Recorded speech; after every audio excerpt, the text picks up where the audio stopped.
Yeah, welcome guys.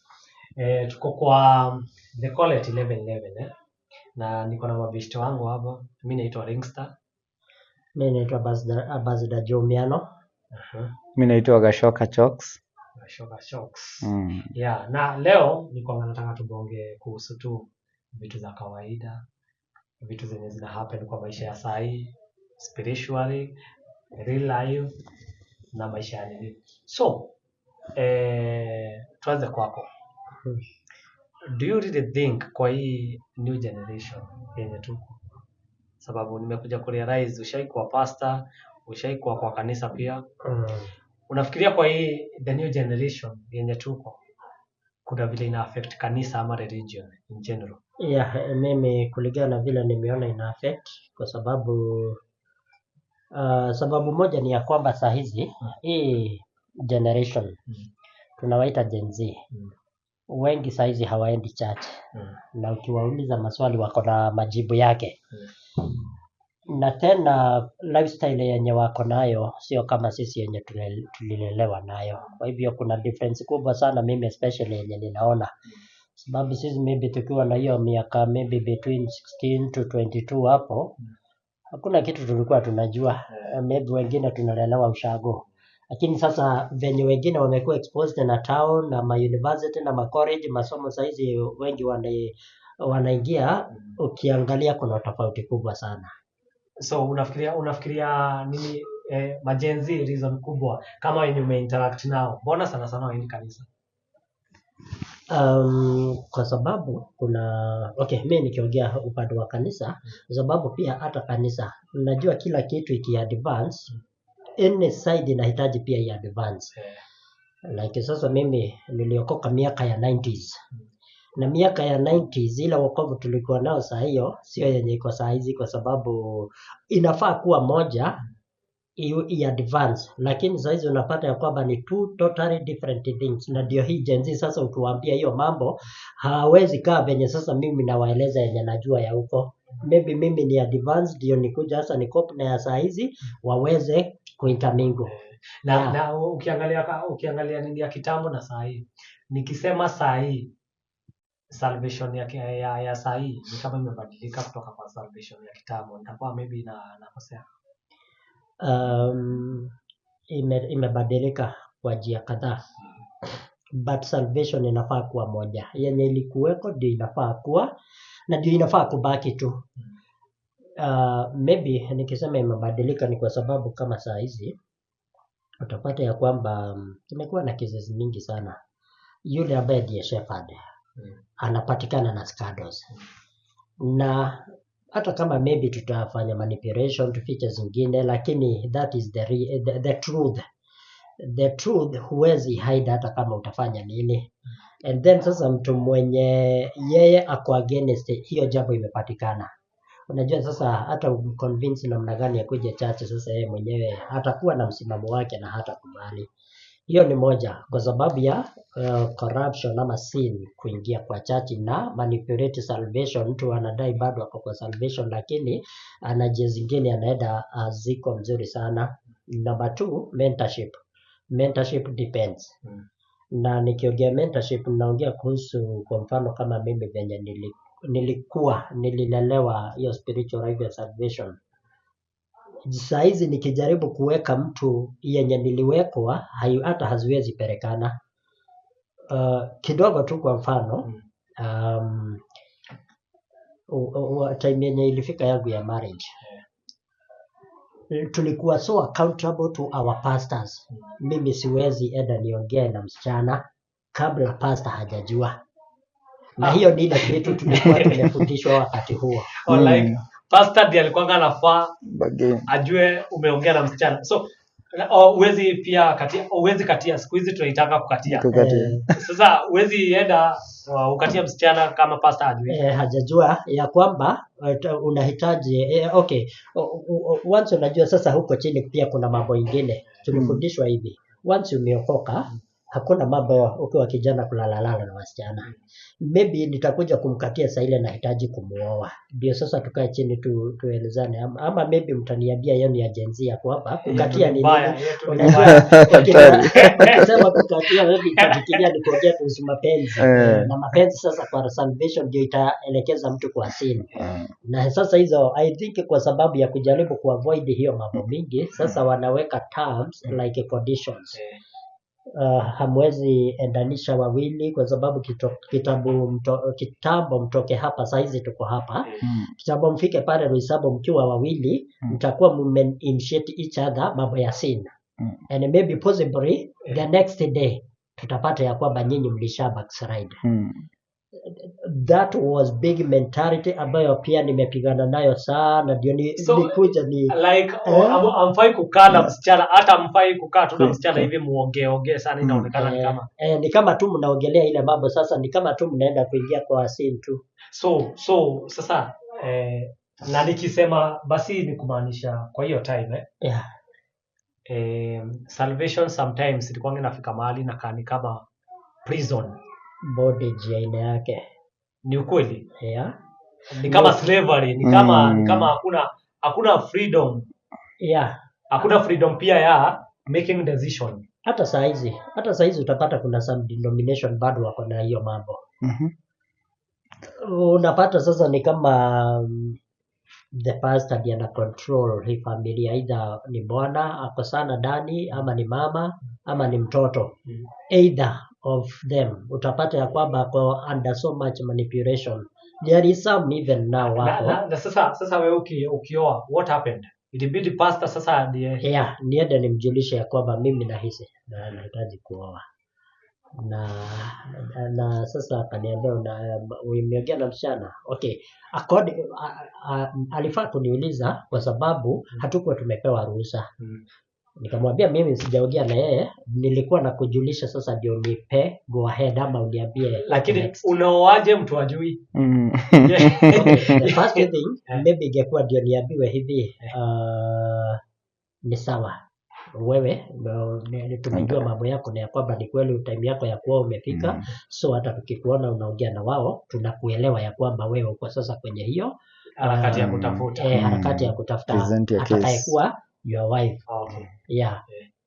So ndio sasa mimi nasema actually hii life ya Gen Z saa hii na yangu penye mimi nilikulia vitu mbili tofauti. Okay, utajuaje kama huyu msichana sababu I think kwa Gen Z na hii generation yenye tuko sasa, it's about feeling before hata katia mtu kwanza unajuanga mse fulani mimi namtaka. Hiyo ndio rule number 1. Rule number 2 unafaa kujua kama yeye pia anakutaka. Unaona? Before sasa tufike kwa tunapendana. Nafaa kwanza mimi ni kuna vile mimi na feel. Alafu sasa nijue kama yeye ana feel vile mimi na feel. So kama yeye ana feel vile mimi na feel, sasa ndio nitaenda nianze kumkatia, tuanze kuongea. Sasa tujuane. Tushajuana, kutoka hapo sasa ndipo tutaanza mapenzi. Kweli. Haya. So nyinyi amkuwa na hii nini like point one on one. Mnajuana, alafu after kujuana wewe ujue sababu unaweza kuwa unataka mtu akutaki. Maybe hapa naweza sema pia inategemea na mtu. Kwa sababu for example venye unajua wewe siwezi kukubadilisha. Pia na mimi venye najua ni ngumu sana unibadilishe. But ukipata mtu ambaye hajui chochote, I came to realize problem ilikuwa myself.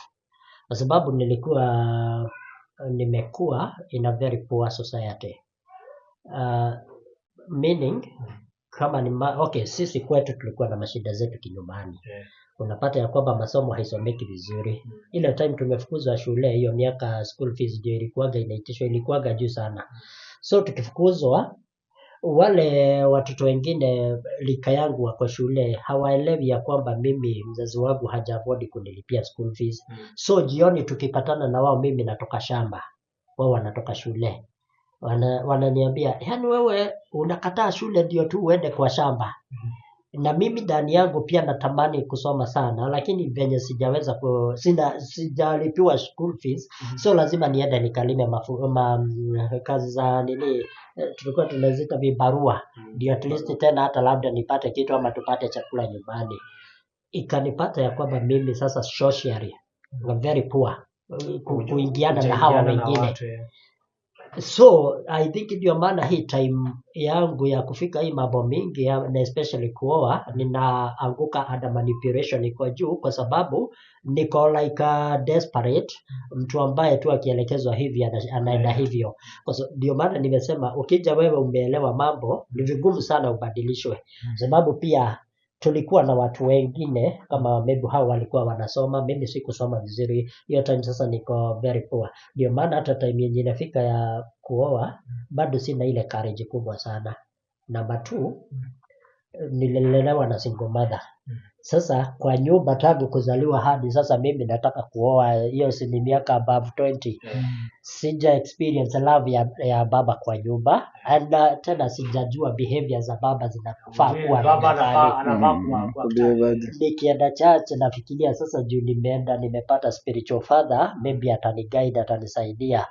Only kuingia ya kwamba nikajipata nimeingia kwa shida ingine. Before hata hiyo mambo yote, mimi saa hizi nikihubiria hao Gen Z kwa mentality yangu, hata sidhani tunaweza endanisha pamoja, ama hatuwezi cope, kwa sababu vitu yenye nawafundisha ni vitu ilipitwa na wakati na ni gumu sana kuingiana. Hawataelewa.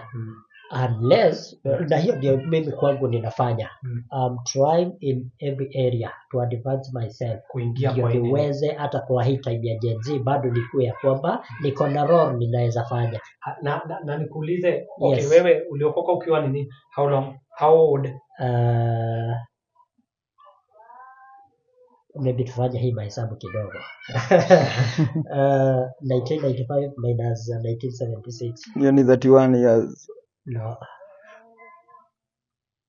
Past. So ulikuwa 1995? Niliokoka actually 1995. Mimi nilizaliwa 1996. 1976 I mean. Yeah. 14 plus 15. 14 plus 5, 19. Yeah, uliokoka ukiwa 19 years. Nilikuwa kakijana tu. Kijana mdogo. Kijana hajajaribu. Unajua saa hii kijana wa miaka 19 ameona mengi sana. Kwa hii generation, kijana wa miaka 19 mambo ameona. TikTok ameipitia. Mambo mingi. Sasa nikuulize, kutoka hiyo time. Sasa umeokoka, wewe umekuwa kwa kanisa, ulikuja kuoa ukiwa na miaka ngapi? Maybe around 24 hapo. 24. So ni kama difference ya kitu kama 4 to 5 years. Sasa ukiwa kwa kanisa. Yeah. Haya. So kutoka hiyo time hadi saa hii umekuwa kwa wokovu kabisa. Lakini umekuwa kanisa. Haya. Ukiangalia saa hii up to penye tumefika saa hii. Ni nini unaweza taka ibadilike, ama ni nini unafikiria imebadilika sana kwa ile nini ya kitambo na yenye saa hii tuko kwa time yenye tuko saa hii, na ni nini nafanya maybe ama Gen Z wakapata kwa kanisa wanaweza pata maybe more nini? Iko hivi, mimi watoto wangu sasa ni hao Gen Z. Yeah. Na vile mimi nimewalea kwingine kwenye nilikuwa najaribu kuwalea venye nililelewa, unajua nililelewa ushago, mimi nimelelea watoto wangu Nairobi. So haiwezi ingiana kwa sababu inakataa kuingiana. Na ndio influence sana sasa kuja kujaribu kuelewa about now hawa Gen Z wote, wao wavulana wasichana. Kwa sababu number 2, unaona mimi niliokoka nikiwa na hiyo 19 years. Hiyo time yote mpaka wa leo nahubiri, natumikia Mungu kwa njia mingi. Walifika mahali hata wao wenyewe wanaona nina struggle kwa mambo mingi sana. Na hapo ndipo nilijaribu hata nikiongea hivi nikiomba hata wale wanakaa kama mimi. Tujue ya kwamba hii generation tunaleta itakuwa tofauti na sisi vile tulivyo. Once saizi wamesoma watu wengi sana, masomo tangu wakati wa Kibaki ilipokuja ikafunguka. Hawa watoto wetu wamesoma. Na venye wamesoma, vile mimi na struggle hata saa hizi, wanaona kwingine ni kama wewe baba uko nyuma sana, unahitaji pull up na kuchangamka uingie kwa nini. Sasa assume niko pastor, nimeleta watoto wangu na shida mingi sana, mpaka wanafika level ya kuhate nao. Mimi nikiwa mtu mzima sitataka kuwa kama daddy pastor. Hataki ku stories za upasta sasa.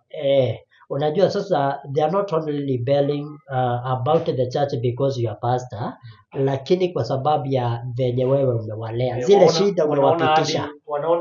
Wanaona wewe ni kama haukubali kuadjust kwa the new society, the new generation. Na ndio maana maybe kuna mashida hapa na pale. Wao wakiangalia wanaona ni kama wanaona mashida zako ni kama zimeletwa na religion. In this way utapata kwa Biblia ama kawaida hata socially hata kwa rules za nchi ya Kenya. Ukiingia kwa ofisi ya watoto wanasema ya kwamba mzazi ni responsibility yake kulea mtoto vizuri. Kulea mtoto vizuri ni hizo hali zote ya kuja mpaka kitambo afikie hiyo above 20s akiwa mtu wa serikali, already hii life ingine amepitia vizuri. Lakini niambie hapo awali, juu saa ingine maybe una abandon kazi zingine ndio ukue pastor full time. Ukiwa pastor full time hauna any other income. Najua maybe kama unanilai na chache na sadaka ni kidogo, hawa watoto hawatakula vizuri, hawatasoma vizuri. Na hii actually ni kitu moja imetufundisha na COVID. Ya kwamba kulilai na kitu moja inaweza leta shida pande nyingine. Ile church zilifungwa na hakuna sasa physical meeting. Kuna wachungaji wengi sana waliathirika wakati kama huo. Kwa sababu maybe mostly ni wao walikuwa full time pastors or ministers. Na sasa hiyo kuna shida unless Mungu afanye muujiza, sasa hiyo ni tabu. Ndio na maana nasema hao watoto wengine unaona kwa sababu ya hiyo lifestyle. Saa hizi wanaweza kosa sana kuingiana na church ama mtu kuwa amejipeana sana. Wengi wao kuna wale pia wanaendelea wako, lakini wengi wao wanakuwa ndio huwa tunaita rebellious. Unajua sasa mtoto kama hakai vyenye unafikiria, sasa nasema huyu mtoto ni amerebel. Unapata mtoto anataka kuweka dread, wewe ni pastor, sasa unashangaa sasa. Nilifikia wangu sasa kwa university. Anamwambia hai nywele umeanza kulea saa hizi baadaje. Ananiambia goja dadi, juu niko huko na sasa lika yangu tuko hivyo. Hiyo time tu niko huko, wewe nipe ruhusa. Mimi kuna vile nilikuja kuelewa. Ukisukuma mtoto sana, then ataanza hata kukuhate, hata saa ingine atakuhepa. Kwa sababu atafanya tu zile vitu, lakini sasa hata hataki mambo zako. Aliniambia dadi, wacha tu mimi nikae kwa hii time niko university. Mimi nikimaliza maybe nikirudi huku kazi yangu hata labda haitaniallow kwenda na dread ama nini ama rastas. So mimi nilielewa na nikamwallow. Ama mentor on the other side. Na katika kazi ya mentor tena niko counselor. Nimeongea na watu wengi sana either through counseling ama mentorship, unapata kuelewa. Unaongea na mtu mwingine. Okay. Zaidi ya hiyo yote pia ninafanya kazi ya mental health awareness. Like currently niko Soweto, ambapo ninaongea kuhusu drugs abuse na kuhusu pombe. Na watu wengi ambao wameingia huko ndani. Ukiongea na mtu unapata hata ile challenge anapitia, tunasema yeye anapenda pombe sana, lakini pia naye ako na cause. Kuna mahali ambapo ndio hiyo kitu aingiane nayo ilitoka. Nikapatana na kijana mwingine ambaye aliniambia alienda university, babake akamlazimisha afanye kozi fulani. Hakuwa anaitaka. Najua wako pale lazima angefanya hiyo kwa sababu mzazi ndiye anamlikia. So miaka 4 alisoma akisomea baba yake. Alipo graduate na wazazi wakafurahia sana. Walipoenda nyumbani wakaendelea kucelebrate, aliletea certificate baba yake. Akamwambia nimekusomea ile ambao nimelipia, nashukuru ulikuja kwa graduation, shika certificate. Sasa mimi ukiweza nilipia naenda kuanza sasa ile kozi nilikuwa nataka. Sasa unajua sasa mzazi maybe ako na watoto wengine sio huyu tu. Sio Wewe huyu. umetoka mwingine naye ameingia. Sasa baba badala ya kulipia kuendelea kusaidia huyu sasa na support yule mwingine huyu ajisaidie. Sababu sasa anaona ni kama ignorance. Yeah. Nishakusomesha Actually lakini umekuja na hutaki kazi certificate. Akitafuta kazi kwa hii amesomea, hizo kazi hazimpendezi, hazimridhishi. Hatafanya hata na nini. Hata kuna ambiangu kama huwezi furahia mahali unafanya kazi, Hata huwezi kuwa hakuna na mahali pengine utafurahia.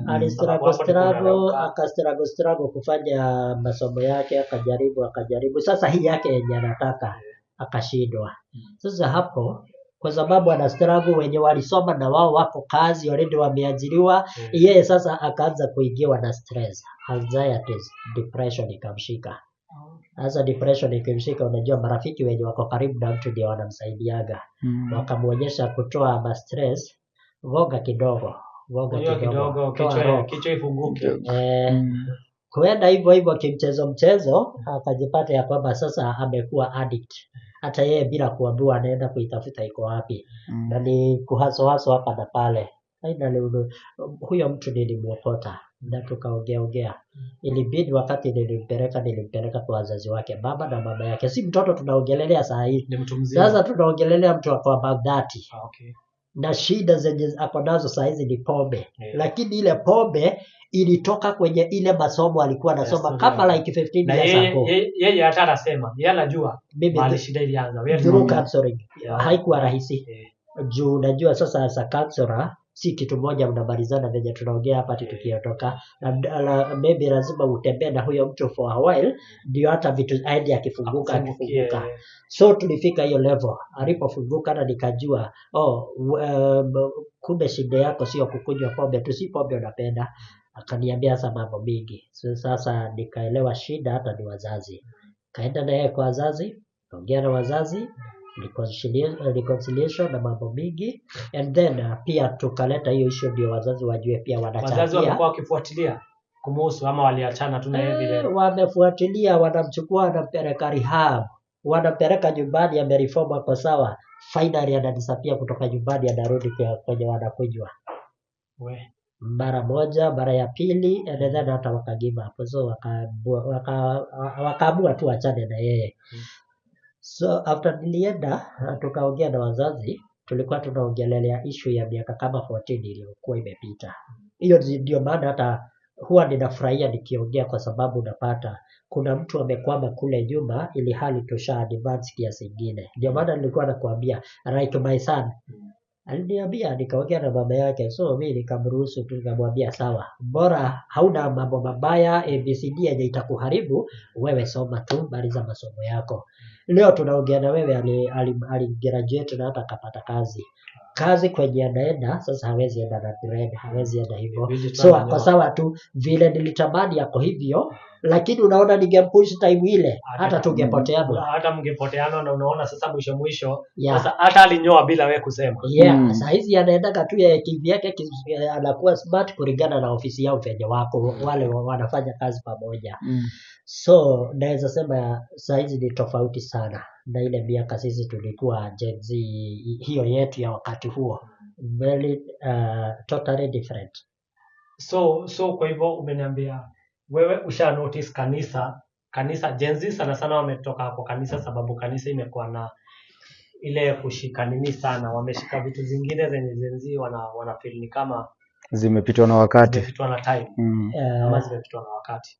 And again ina depend ni kanisa gani, kwa sababu hata saa hizi bado pia kuna makanisa ambayo iko na Gen Z wengi sana na wanafurahia wakiwa huko ndani, kwa sababu naye pastor amekuja kuwaelewa, anaelewa sasa hawa wanataka nini. I think pia kwa some of zile shida zenye zimekuwa kwa hiyo nini, tukisema ni story na pastor kuelewa na nini. Unajua kitu ya kwanza kama saa hii ukiangalia Gen Z wako na hizi style mpya za kudance. Unaona dancing. Sasa nyinyi tukikuja kwa kanisa mnaanza kupiga makofi hivi. Ama nyimbo za kitabu zile. Ati sijui ati na drums zile drums. Sijui tukianza kudance mambo unaanza kusema hii si godly. I think hiyo ni kitu moja. Una sideline. Nini wakaona acha basi tuende mahali penye kuna freedom ya. Unaona? Kitu ingine sasa pia mapasta wakaangalia sana kuhusu looks, vile unakaa Stature. kuliko kitu iko ndani yako ama kitu imekuleta kwa church, unaona. So unapata sasa kama kwa hii generation yetu tuko utapata kama tukuja kwa mademo wanafanya a lot of piercing hizi za masikio huku, unajua kwao wanafanya kama urembo, lakini wewe ukianza kumwambia ati ukitoboa hapa sijui unakaa nini, ataona badala basi nikuje uanze kunijudge sababu nimetoboa mapua, niende nikae huko kwenye nitafanya nini. But ukimuonesha I think kitu maybe mapasta wa kitambo walisahau ni goal hapa ni nini. Goal ni kudo good, ni kufanya poa, kufanya kitu poa, unaona. Goal hapa si about lifestyle vile maybe we okay vile wewe unakaa. I think pia hata kama lifestyle maybe iko part of hiyo nini. Kwa nini kwa generation yenye tuko saa hii si generation ya kuambia wajinyime hii maisha yenye wanaishi ndio wadedicate maisha yao kwa kanisa. Na nadhani hivyo unasema ni kweli, na hata shida venye ina develop hivi like now, hata nikisema tu hiyo mfano wa Maisana, ningempush sana anyoe saa hiyo to get agenichukia and then anikae bali, so singeweza kuendelea kumuinfluence kwa mambo ingine, so anapata yeye amedisappear na hiyo. Kuna Biblia katika Romans inasema ya kwamba there is now no condemnation to them which are in Christ Jesus. Now the problem behind is that we do raise those condemnations in maybe direct or indirect ways. Na hapo ulikuwa unakuja ni kweli kabisa, kwa sababu saa hizi upate mtu kwa mfano anakuja na hizo vitu zote, nimwombea aokoke. And then saa hiyo nianze kumshurutisha ya kwamba aanze kuzingoa, aanze kuzitoa. Tuseme hata hizo ring ziko bado. Unajua badala ni mjenge, nitaanza kumvuja moyo. Kwa sababu sasa atasikia nimeanza kuingilia boundary zake. Na hizi badilisha sababu tayari alishatoboa. Hata shida ni hata akitoa ile yenye unaona kama piercing, useme maybe unaambia mtu si poa kutoboa hapa na alishatoboa. Sasa unajua ni kama ukienda kama mtu akijenga nyumba utake kumwambia ungepaka hii rangi, huwezi ambia mtu after shapaka nyumba mzima rangi unaanza kumwambia ungepaka hii, sababu sasa hiyo ni hasara. Unamwambia atoe hiyo rangi ya yenye wewe unataka. So the only way unaweza mwambia ni kumuonesha next time hapo ukijenga ingine unaweza tumia rangi tofauti. So kama basi unataka kumwambia piercing si poa, unafaa kumwambia usitoboe mahali pengine like na tena sasa the approach kutoka hapa ukimfundisha kwa njia ya ina friendly way ya upole kwa sababu ndio ukirudi kwa Biblia hizo kutoboa kwingine utapata kulikuwa kumekatazwa kwa Biblia, na utapata ya kwamba maybe kuna mtu fulani alikuwa anafanya hivyo. Let's say maybe wale kuna vitabu especially Old Testament but then ikiwa kwa Old Testament kidogo ikiwa kwa Old Testament inasemekana that was the old way. Yeah, the Moses law. Sasa kulikuja the new way, sasa New Testament. Lakini though pia walikuwa wanasema ni vizuri new haikuja kusema old ilikuwa inasema vibaya, lakini ilikuja kuongeza. Kuna nilisoma ilikuwa inaongeza nguvu kwa the old, lakini kuna vitu zenye hazifanyiki venye zilikuwa zinafanyika kama ile kisu kwa kisu. Sijui upanga kwa upanga. Ukijipiga kofi, ukipiga huyu kofi. Yesu alisema hivi, mimi si kuja kuvunja hiyo sheria, nilikuja kuiongeza nguvu. Na kuiongeza nguvu, hiyo ya kitambo ilikuwa imesema ya kwamba kuna sheria nyingine ilikuwa inasema ya kwamba mtu akishikwa katika usherati apigwe kwa mawe mpaka akufe. Na kwa kesi ya Yesu, yeye akihubiri walimletea mwanamke mmoja walimkamata. Na unaona sasa wao walikuja na mawe kwa sababu ilikuwa imesemekana hivyo na imeandikwa na huko. So wako tayari hapa kumuua. Yesu aliwaambia hivi, mwenye tu anajua hana makosa yoyote na hajawahi tenda dhambi, aanze kumtumia mawe, kumpiga mawe. Wote walijishuku ndani yao wakaona hakuna yule ambaye hana dhambi. So waliweka mawe yao chini wakaondoka. unaona the same sheria iko pale ikifapen. Kwa mfano kama saa hizi tupate mwanamke hapa anafanya usharati, sisi tumchukue tumpige mawe kwa saa hizi, tukidai ya kwamba Biblia kitabu cha Old Testament inasema, unajua polisi wakipita hapo watatushika sisi wote, na maybe bahati mbaya huyu mwanamke akufe, sisi wote tukipelekwa jela, unajua tunaenda kufungwa na manda. Na hiyo mada sasa sisi tutaishia kule, ili hali ati mlikuwa mnajijustify ni Biblia ilikuwa inasema mahali fulani. Hii ndio advancement ninasema ya kwamba lazima mambo mengine ina advance according to vile pia ulimwengu unabadilika. Sababu imesema ukipigwa kofi unarudisha hii ingine ukipeana the left, ukipigwa left unapeana right. Alafu ingine ikasema a sword for a sword. Unaweza kumbuka pia hata Petro wakati Yesu anakamatwa na Judas na wale watu wa askari wengine, Petro alitoa upanga wake na akakata askari mmoja masikio. Then tena ikawa baya kwa sababu Yesu angekamatwa na pia hizo assault na nini ndizo zingekuwa accusation, na hagetimiza ile makusudi ya Mungu kwa sababu already ameshikwa na dhambi, na kwa sababu haingefaa hivyo.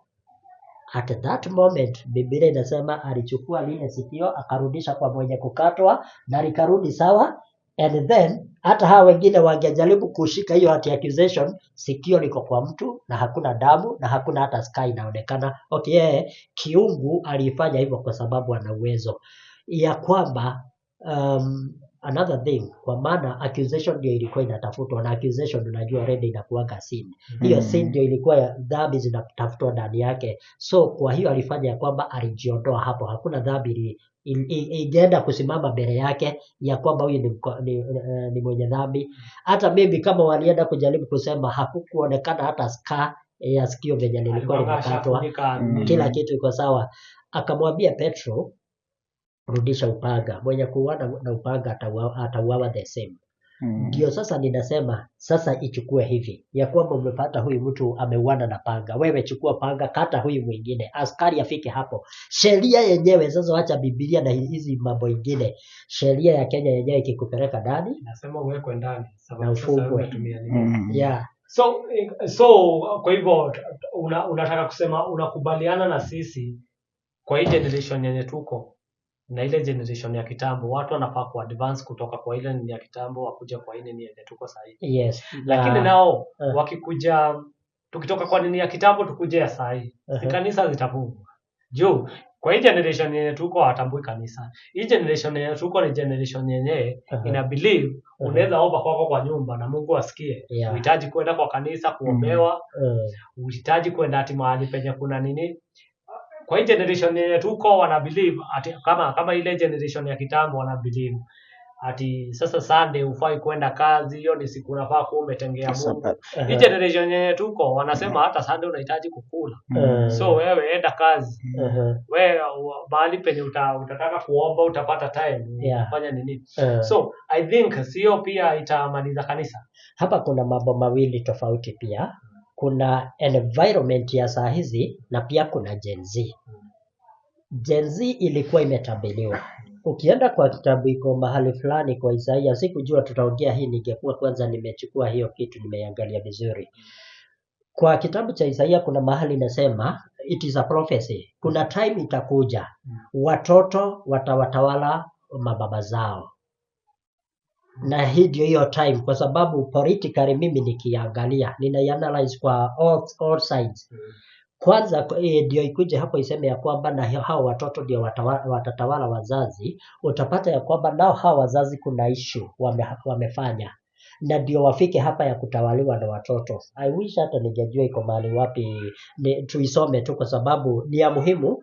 Maana inasema ya kwamba time hiyo Mungu ataondoa the prophet, ataondoa I think the pastor, ataondoa kila mtu yeyote ambaye anafanya kitu cha muhimu kwa jamii fulani. Na watu watakaa like mbuzi ambazo hazina mchungaji. So utapata ya kwamba kwa sababu ya kutokuwa na mchungaji ama kiongozi ambaye anakubalika, anaeleweka, sasa kila mtu ako kivyake. lakini Mungu sasa ndio akuje apeane sasa uongozi kwa wale ambao wataongoza. Unapata pia kuna hapo mahali ambapo inaleta hoja nitaangalia, na ndio maana nasema Gen Z wako upande wao, then environment pia iko kivyake. Kanisa haliwezi fungua kwa sababu kanisa si la saizi, ni la kitambo sana. Na hata Yesu yeye mwenyewe alisema ya kwamba juu yako wewe jiwe Petro nitajenga kanisa na milango ya kuzimu haitaliweza. Alikuwa anaongelelea hii kanisa hii yenye sasa si tunaenda huko? Hapana. Not the house, not the building. Then hata tukikuja hapo tunaweza tofautisha kanisa ni nini. Kanisa sio jengo. It is not about the building. And venye iko na vile imerembeshwa. Kanisa ni mtu individual, ni roho yake na Mungu. Actually the same Bible inasema our bodies are the temple of the Holy Spirit. So tuhitaji kanisa ndio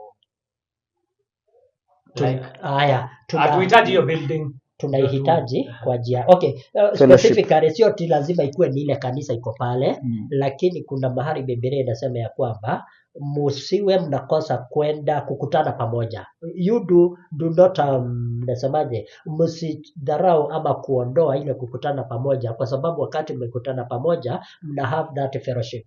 That fellowship maybe ni ya encourage each other, na labda kama vile tunaongea hapa hivyo unaniuliza swali, labda kuna kitu huko unajua utajua, na mimi kuna kitu sijajua na nitajua kutoka kwako. That fellowship ndio gathering ya kuja pamoja. But church hiyo ikiwa to the same gathering, sasa tuseme ya kwamba tuko church hapa tuko. Madhumuni yake ni nini? Kwa sababu unajua maybe kitu inaanzaga ikiwa mzuri, pale mbele ndio inapotea njia. Na ikiharibika then inakosa umuhimu sasa wa church. Na saa hizi ndio labda utapata ukiongea na hao Gen Z wana hate church zingine. Na utasikia anaongea live. Anasema pasi hata kama wewe unasema wewe hebu niambie hii ni sawa. Na venye anakuambia unaona kweli hiyo sio sawa, kwa sababu umemshurutisha aache kazi yake akuje mpaka hiyo Sunday. Na asipoenda hiyo kazi yake Sunday, then maybe hata Monday ama Tuesday hata kuwa job, kwa sababu yake iko connected na the same Sunday. My understanding maybe weekdays tuko na fellowship or prayer meetings. Anaweza kosa kuja Sunday, lakini atakuja weekday na Wednesday maybe ndio tuko na Bible study ama tuko na prayers. So nikiunderstand hivyo, mimi sitamcondemn na Sunday, nitamset free. Lakini sasa akipata pastor ambaye haelewi, anasema wewe ndio unacheza keyboard Sunday lazima ukue hapo, na maybe yake hata halipi hata kidogo, so unapata hata hiyo jioni. Na umekuja mahali pazuri sana penye nilikonga nataka kukuuliza, sababu nimekuwa nikiona hiyo kitu ikienda kwa social media sana. Asi wanapiga keyboard na asi wenye wanafanya nini za kanisa, usafi za kanisa, nini na nini na nini.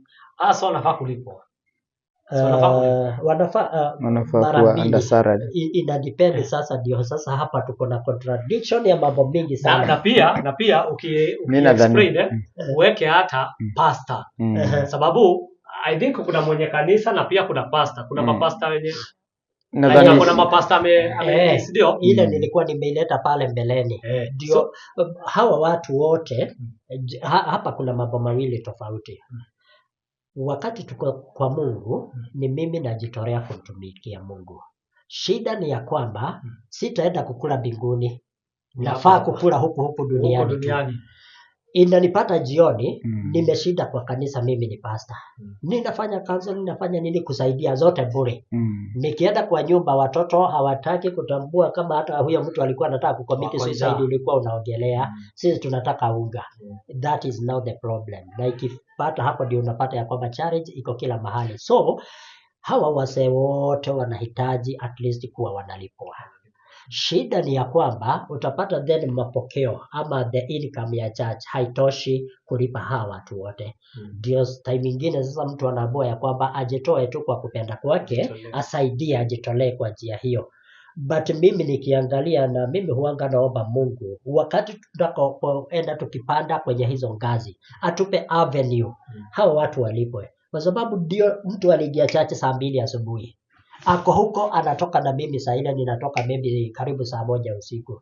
And then umemtuma nyumbani hivyo. So kwa hivyo tuelewane, kanisa ama kuhubiri ama kunini, ni kazi kama kazi nyingine. Ni vile sasa hii ni kazi ya Mungu. Hii ni kazi ya Mungu. Actually ni kazi Lakini kama kazi nyingine, inafaa ni kazi. ni vile tu ni kazi ya Mungu, na kazi ya Mungu okay, tukiingia pale itadepend sasa na imani ya pastor iko namna gani. Mimi I'm a businessman. Mimi nafanya shughuli zangu kuanzia Monday hadi Saturday, ndio at least hiyo Sunday mimi hata nikijitolea ninajua ya kwamba mambo yenye iko nyuma haijakaa baya. Lakini unajua sasa kuna huyo nilikuwa nimeita full time minister. Ama hata sema sio full time, lakini tuseme hata huyu kijana anacheza keyboard. Amezunguka, ametafuta kazi, amekosa.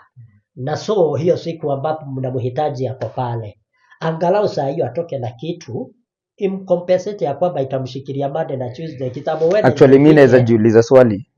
Kwani talent inafaa kufanya nini? It should pay. Kama mwenye anakimbia analipwa, na mwenye anapiga hiyo drum set, hiyo ndio talent yake. So unajua kwa nini watu wanapotea kwa kanisa? Nikulete tu hapo pia. Unajua mbona watu wanaimba kwa kanisa? Hizi drum, mtu amejua kupiga drums, anakuja kwa kanisa, anaambiwa jitolee. Akienda kwa klabu analipwa. So ata prefer wapi? Ataenda huko mahali analipwa. Ndio maana ulisikia hata wasanii hawa gospel wanatorokea kwa wanaenda kuhepa, wanaenda kwa secular. Kwa secular sababu sasa secular inalipa. Kama Samido anaenda klabu anatoka na dhao zake so. Lakini msanii wa gospel akienda kanisa anaenda na perform, watu wanafurahi, wanamwambia God bless you. Unaona? So akipiga hesabu anaona pale mambo ni hapa dunia. Sasa kuna kitu ulikuwa umeuliza nikasema ni contradiction imejaa. Kanisa ni nini? Ile kanisa inafaa kuwa pure and original. Ina acknowledge the power. Na iki acknowledge the power, according hata hiyo Biblia tunakuta the Old Testament ilikuwa imesema ya kwamba nyumba ya Mungu ikuwe na chakula kingi, ndio watu kama Levites ndio walikuwaga makuhani wapate chakula huko. Watu kama wengine singers, na hata hawa watu wengine wote wanakuja wakihitajika, kwa sababu kanisa ni institution kama institution hizi zingine. Inafaa kulane na pesa kama hizi zingine. Ni kama biashara. Ni kama sio, lakini ni kama kwa sababu ina learn as the biashara ina learn. So wale wote ambao wanafanya kazi huku at least wanafaa kuwa compensated, ndio mtu akienda. Na hiyo ndio hata ilikuwa mpango wa kutoka mahubiri ya Mungu. Shida sasa ni sisi wakati tunaingiza mambo mengi, tunaingiza corruption. Maybe unapata sasa pastor yeye mwenyewe ameweka pesa ni zake, either agawe venye anataka. Kwanza ende na gari kubwa na watoto wake wasome, lakini hajali mtoto wa huyu elder ama ambaye huwa anambebea Biblia kila wakati, hajali mtoto wake, lakini wake anataka. So unaona sasa corruption ikiingia kidogo kidogo, unapata ya kwamba inafanya nini? Inaleta chini ile mpango ambao ilikuweko mzuri. But the original church ambayo ndio iko kwa mpango wa Mungu inafaa ya kwamba acknowledge na isaidie hawa watu hata kuwapatia platforms za kujieneza kama saizi venye tuko saizi. Like maybe media platforms saizi Gen Z yote ambaye akiingia pale anajieleza. The church kwa sababu pia ni congregation, na maybe huyu mtoto for example like my son chenye amesomea, maybe kuna one of the members akona the same kazi inalingana na huyu, anaweza muajiri. Lakini since sasa hata wangu nimemkomesha na nini na wale wengine unapata wanaenda kutafuta watu wa kufanya kazi nje, of which angeandikwa kwa ile kampuni, then sasa wanakuja church pamoja. So unaona hata basi hii ya church inasaidiwa pia na ya huyu mzee wa kanisa ambaye akona biashara, inasaidia kupatia the same member chakula. But tunapata ya kwamba hata saa hizi watu wengi sana ambao ni members wa church wanaandikwa na watu ambao hawajaokoka. Na hata unapata sasa shida ziko kule, maana na wewe Mungu wako kwani hakufanyii ama hakusaidii, kwa sababu hata hii kazi yako unafanya vibaya. Akitukanwa pia na Mungu wake, huyo mtu anamotivated, acha ni resign hii kazi. Akiresign anarudi kwa pastor, kazi iliisha, haijaenda vizuri, niombe. Then sasa inaanza kasaiko kengine. Umeacha kazi umekuja maombi. Nilikuwa na present nilikuwa na hiyo issue. Kuna church nilienda na sikuenda hiyo church juu ya nini. Actually nikienda kwa hiyo church nilikuwa jobless. Na nilikuwa jobless, tukaongea, wakauliza mtu yote anaweza ombewa, anaweza taka kazi. I was one of those people wenye alisimama juu hiyo time sikuwa na kazi. Sasa mimi kusimama si ni maombi tu, general prayers. Alafu tukaambiwa wageni wote tupatane wapi? After church, sasa hapo kwa ofisi. Sasa ni kwa hiyo kesi wakasema hata waliona nimesimama kwa hiyo time ya maombi ya job. Nikamwambia wakaniuliza nafanyanga kazi gani, nikamwambia mimi nimekuwa mwalimu kwa time hivyo, lakini hii na issue na hii na hii. Imagine one of the pastors in that church, na mwenye hiyo church, huyo pastor ako na shule. Na mwenye hiyo church ni mamake. Nilipata kazi that day. Walipea job. Nilipewa job kwa hiyo shule. And now the agreement was nitapewa 10k. Alafu the first juu nimeingia kazi nitapewa 10k per month. Alafu sasa kutoka hapo wataniongezea kulingana na delivery. Unajua hata hawajaniitisha papers. Sasa wananiambia maombi imefanya kazi. But I think it was a good deal until now mali na kupeleka. So sasa nimeingia job. Sasa venye nimeingia job, the first 1 week, 2 weeks, 3 weeks, sasa nika end month. End month kamekuja, nimeyumba. Unajua ukiingia job ukiwa fresh, hauna pesa, hauna nini, una struggle. So mimi nina expect sasa payment. Napatiwa 500. Naambiwa ngoja kidogo, wazazi hawajalipa vizuri. So mimi ile 500 si nikachukua kwanza, unajua nilikuwa nimesota sana. So nikachukua ile 500 nikangoja Monday. Actually ilikuwa na Friday, nikapatiwa 500. So on Monday sasa na expect maybe kutakuwa na the rest nitalipwa. On Monday nikapatiwa 1000. Unanipata? Haya, nikauliza sasa kunaendaje? Mimi nilikuwa na expect nafaa kulipa rent na nini. Akaniambia hapana, ngoja wazazi hawaja respond vizuri. Unaona? Sinaelewa ni hizi private schools So hawaja respond vizuri, wacha nitakupanga by Wednesday. Ushakuwa member wa kanisa. Sasa unajua sasa Sunday ninataka kujipresent kwa church. Exactly, na nikuwe testimony nilikuwa naenda church Actually hata nilikuwa nimeeka full membership yangu hapo juu kulikuwa na maharambee zilikuwa zinakuja. Sasa nilikuwa naona sasa hata nikiendelea na hii church it is good juu niko kwa job na tutaendelea kugrow na wao. Juu Nairobi by the way sijakuwa member of any church. Sasa mimi ikafika mahali so ikakuwa sasa imekuwa hard. Nikienda sasa kudemand, sasa nimelipa kitu kama 2000 already. Nina demand kitu 8000. Kwenda kuitisha hii pesa nyingine sasa nawaambia mimi nipatieni tu kama imeshikana. Ikakuwa sasa ni shida. Na naitisha by force nawaambia mimi by the way sitakam job kama amnijengi za last month. So unajua tuko almost 1 week down the line Sasa nasumbuliwa kwa nyumba, rent, arrears, na unajua wale watu wanajuanga uko job. Sasa anashangaa wewe unaendanga job. Haelewi situation ati hujalipwa nini. So I found myself in that situation. At the end of the day hata nilikuwa naambia apostle, nikimwambia nilinyang'anywa kwa kanisa na pastor, na aliniambia ati wewe umepata kazi na tunakutafutia kazi nyingine better kuliko hii. So sasa imeanza kukua manipulation. So like ngoja si tunakupatia hii ukosi chakula, na muuliza sasa na rent. Mimi sitaki kumuongelesha vibaya juu ni pastor.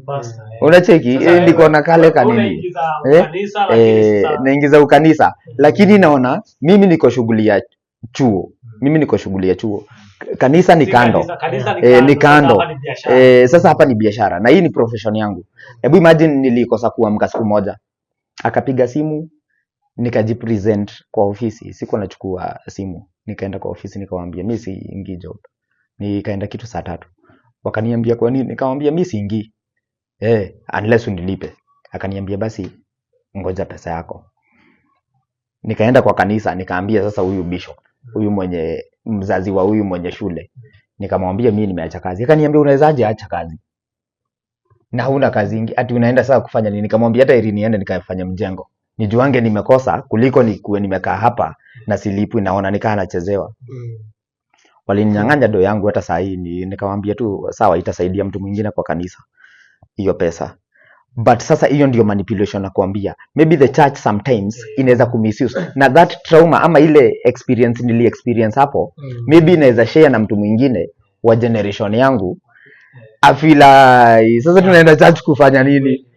Unaona? Instead of mimi kumattract, juu maybe ile time nilikuwa hapo ningepata a better leeway ya kukua job, kukua kwa kanisa, na niite maybe best yangu nimwambie manzi tuendange church. Nimeona ama living testimony. So unaona hizo experiences sometimes zina evoke kitu ingine ya resistance. Na sasa hii generation ukitrigger tu kidogo hivi wanakuwa rebellious. Na nikuulize nikuje kwa nini nyingine tofauti. Niulize ukiwa kanisa ama pastor, uko na mazishi ama harusi, ni right kulipisha kwa service kama hiyo? Hapana, si right kulipisha. Yenye inakuwa, unajua mapasta siku hizi wanalipwa. In fact tunajua kama do hata nini mtu kuzikwa ni noma. Inafaa kulipishwa sahi kulingana na venye mimi najua how it works right now. Si kitambo. The current systems. Na mimi nikuulize, pastor huyu analipisha ni mshirika wake ama sasa ni mtu wa nje? Kwa sababu pia iko na mambo mawili. Kwa mfano sasa mimi ni pastor, niende hivyo nipate hapa tuko na mazishi, tumekosa mchungaji wa kuzika huyu mtu wetu juu hakuaga anaenda church. So kwa committee either way tukuja kwa zote, haya, hata kama wewe si pastor wangu, kazi yako ni gani? Wewe kazi yako si ya bila damu. Wewe kazi yako ni ya Mungu. Wewe kazi yako ni kuserve Mungu, ni kufanya kazi ya Mungu. So as much as kitu una serve nini ya Mungu, I think kufai kuniangalia mimi nilikuwa naenda kanisa wapi, sababu sielewi kwa nini na kaangali kama nikikuwa mshirika wa kanisa sasa ndio niko na membership ya niko na privileges. I think kama kazi ni kuokoa watu, kama kazi ni kufanya kama kazi ni kutoa watu kwa shetani walete kwa Mungu. Are you not working for the same God nyinyi wote? So kwa nini hawa kwa hii kanisa wanafaa kuzikwa na pastor wa hiyo kanisa? Hawa wenye wako I think kama as much as sisi wote tunafanya kazi moja, tunafanya nini ya Mungu moja. Tunafanya vizuri. Sasa hiyo umekuja vizuri sana. Those are the contradiction I'm talking about now. Why we are serving the same church as per se church. I'm pastor here, huyu pastor pale, yule pastor pale, lakini hata hatuwezi kushirikiana. We are pastors, shetani tunapiga mmoja. Lakini kikipiga kwa Mungu, kila mtu ako na njia zake za kuingia. Haya, turudi hapa. Ndio unataka niende nizike huyu mtu. The whole day sitaigia biashara zangu, ama kama ni cancel mimi wala watu nilikuwa ni cancel ni wa postpone nao siku nyingine. Na labda wagenilipa siku hiyo. Na jioni ukumbuke niko na familia, nafaa kurudi na mkate kwa nyumba. Sasa I think sasa some of these issues ndizo zina arise mambo mengi, and especially for our generations hizi. Kwa sababu ndio huyo utasikia pastor analipisha kwa sababu anasimamisha shughuli zake zenye zinaleta pesa. Ndio akuje saidie huyu. Kulingana yeye ako na right ya kulipisha. Ukija kwangu nitasema ya kwamba ni kazi ya Mungu nafanya. Mimi ile nafanya saa hizi ningekuwa naitisha malipo, hata actually singekuwa ninaifanya, kwa sababu I'm just counseling now people ambao wako kwa alcohol na drugs. Hao watu wako abandoned na watu wao. Nikiweka saa hizi ati na mimi lazima nilipwe hii siku, basi sitafanya kazi ya Mungu yenye Mungu anataka nifanye that day. Haya, turudi hapo. Inafaa huyu mtu kama basi ni mshirika ambaye ako kwa chachi yangu, ndio nifike level ya kuambia ya kwamba mtalipa pesa fulani, na haa ni washirika, na washirika ni kusema kwamba ni wale the same wanalipaga, wanatoaga pesa zao za sadaka ama tithe ama nini, ndio bado the same pastor aweze kuendelea na kufanya hiyo kazi ya Mungu. Sioni ikiwa mzuri sana ya kwamba ati bila hii pesa sitawazikia mtu wenu. Ukiamua hivyo ukiwa pastor na kabisa ukose kwenda kuwazikia hawa mtu, sitabidi tu another pastor aingilie wa kutoka nje. Mimi nadhani, Do you think pia hao members watabaki kwa hii church bado? Na hiyo ni problem ambayo tuko nayo. Unapata mshirika atakwambia mimi nimezunguka makanisa 6 ama 7 na mimi nina shida sasa nifanye sababu ya kurealize pastor na kuwa greedy. Mahali ambapo mimi nadhani hata issue kama hiyo ulikuwa umeuliza about hiyo mazishi na nini ya kulipisha, hata ikuje juu ya pastor. Pastor anaweza kuwa genuinely anajua huyo ni mshirika wangu, but kwa bargain ya committee wanajua washa charge. Wanasema hiyo, wanajua this is a budgeted thing. So pastor asipoitisha sasa yeye ndio basi. Unaona? Hapo ndipo nikasema aje, hapo bado inaturudisha pale kwa are we trying to kusema kanisa ni biashara? Hiyo ndio swali. Sababu kama hapa hadi committee isha budget ini ni yote. So wanajua kuna income. Exactly. Kuna income. It's only business in our king. Inafanya hivyo. Exactly. Wanajua nini? Kama uko na harusi unakuja unabook na unaambiwa tunalipisha. Unajua kama naweza kuwa na harusi alafu mimi niambie pastor ukuje utashikanisha kwa harusi yangu. Alafu mimi sababu najua pastor kwake jioni kutahitaji kukulwa, niamue kumpatia token. Exactly. Kama shukran ya kwake kunafaa kukulwa. Lakini kuna tofauti ya mimi niliandikiwa hadi receipt na nikaambiwa before ndio harusi fanyike unafaa kulipa pastor 20,000. Exactly. Kwa hivyo ni kumaanisha hii ni payment inakuanga. Si ati ni wewe ndio umeamua nitapatia pastor kitu fulani sababu it's a demand. So ni kumaanisha hii iko hata ukikuja kuambia pastor nataka siku fulani unifanyie ukuje kwa harusi yangu unishikanishie harusi, unaambiwa lakini unajua kuna hii payment. Is that not a business? Inafaa niseme tu hapo ni ya kwamba kila church, okay, we are talking about church, lakini hiyo church yote sisi wote hatusemagi mimi ni wa kanisa, let's say hiyo church na jina ingine pale chini. Ikifika hiyo jina ingine maybe inakuwa somehow a denomination or a religion, kwa sababu sasa unapata ya kwamba hata wahidi wanasemaga hata nao wanaenda church. Upate Muslims wanasema nao pia wanaenda church hiyo siku yao, even though sasa wanaweka mosque kama nini, lakini sisi wote tunaongea mambo na church. Nataka tena urudi pale ujue ya kwamba kila church iko na constitution yake. Maybe utapata ya kwamba kuna wale sasa wameweka constitution ya kwamba according now to members, venye members ambao wana contribute na wameregister, they are the full members in that church. Maybe ukiingia sasa, na mimi pia hapa naweza kukuuliza swali. Ikifika hapa kuna mshirika ambaye hata manage kupata hizo pesa zote, unasema hata ya harusi. Sasa ni kusema hata fanya harusi kwa sababu naye pastor amekataa. Most of them unapatanga hata anaenda kufanya nini, sababu sasa unaenda kuambiwa wewe enda kwanza utafute sababu unajua kama tu vile umesema kumewekwa constitution. So ni kumaanisha constitution ni kumaanisha hiyo pesa whether uko nayo kama ama una wewe tafuta ndio ufanye harusi. Mbona unataka kufanya harusi kama unajua hii pesa huwezi? Sababu unajua pia kwa constitution yeti pastor hiyo siku yenye anafaa kwenda harusi anafaa kulipwa. So haiwezi kuja kuambie wewe sitakulipisha sababu wewe huna. Mimi nadhani hivi church ina fall under the social part ya community. Si ndio? Hapo ndio watu huenda wana unite. Na bila kitu ama ukiwa na kitu unafaa kuwa hapo. Si ndio?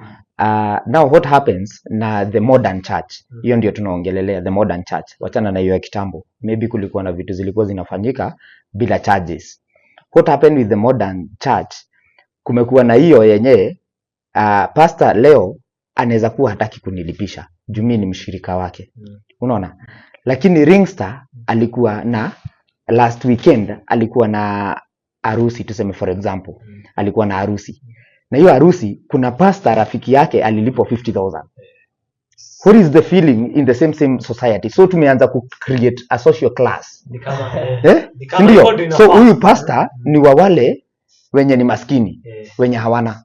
Lakini tukitaka yule mwenye wa kulipwa ama mwenye watu wako na pesa tunatafuta mwingine. So for you hatutakutafuta hata wakati wa ngiri 100. Na hata ukiangalia mapasta wako na do na mapasta hawana pesa. Sijui kama by the way history ya kanisa ni ngumu. Ukiangalia mapasta wako na do na mapasta wako na pesa, uta notice bado pia kuna kama kuna class na kuna hizo classes. Kwa Mungu hakunanga class. Hakuna class, ndio hivyo. Kuna pastor fulani alisema sitamquote, lakini kuna pastor fulani alisema utu kanisa ni kiosk. Unaweza imagine? So ni kumaanisha kuna kanisa kubwa, kuna kanisa dogo, kuna pastor mwenye elevated na kuna mwingine ako hapo. Mwingine ako na do. So mwenye ako na do anakaa kama yeye anafanya mambo kubwa. Na sasa the same thing anahudumia wale wenye wako na do. Hiyo ndio shida tuko nayo kwa sababu already hii corruption ambayo nilikuwa nataja ikiingia kwa church, already church pia and leaders watakuwa corrupted. Na ndio sasa wataopte kufanya mambo mengine kama hiyo, kwa sababu hata kama ndio huyu pastor ni mume wa mtu, ni baba wa watoto, anahitaji kwenda na mkate. So tunaweza angalia kama basi kuambiwa amelipwa hiyo mazishi peke yake 50k inaonyesha jina mbaya, na bado atarudi na kitu kwa boma akienda nyumbani, ikuwa ya kwamba ndio kuna ile payment inafaa at least apewe ya kumcompensate, kwa sababu atatumia gari, hata kama hana gari atatumia matatu zitamchaji hizo fare na nini. So bila kuiweka ya kwamba kanisa ni kama biashara, ni vyema tuelewe ya kwamba pia hata hiyo inahitaji kulane na pesa na kushibisha wale watu wanafanya kazi pale. Ndio for example kama basi huyu mtu hata afford 25,000 kushikanishwa harusi, anaweza afford tu 2,000. Nitajua ya kwamba hata mimi 2,000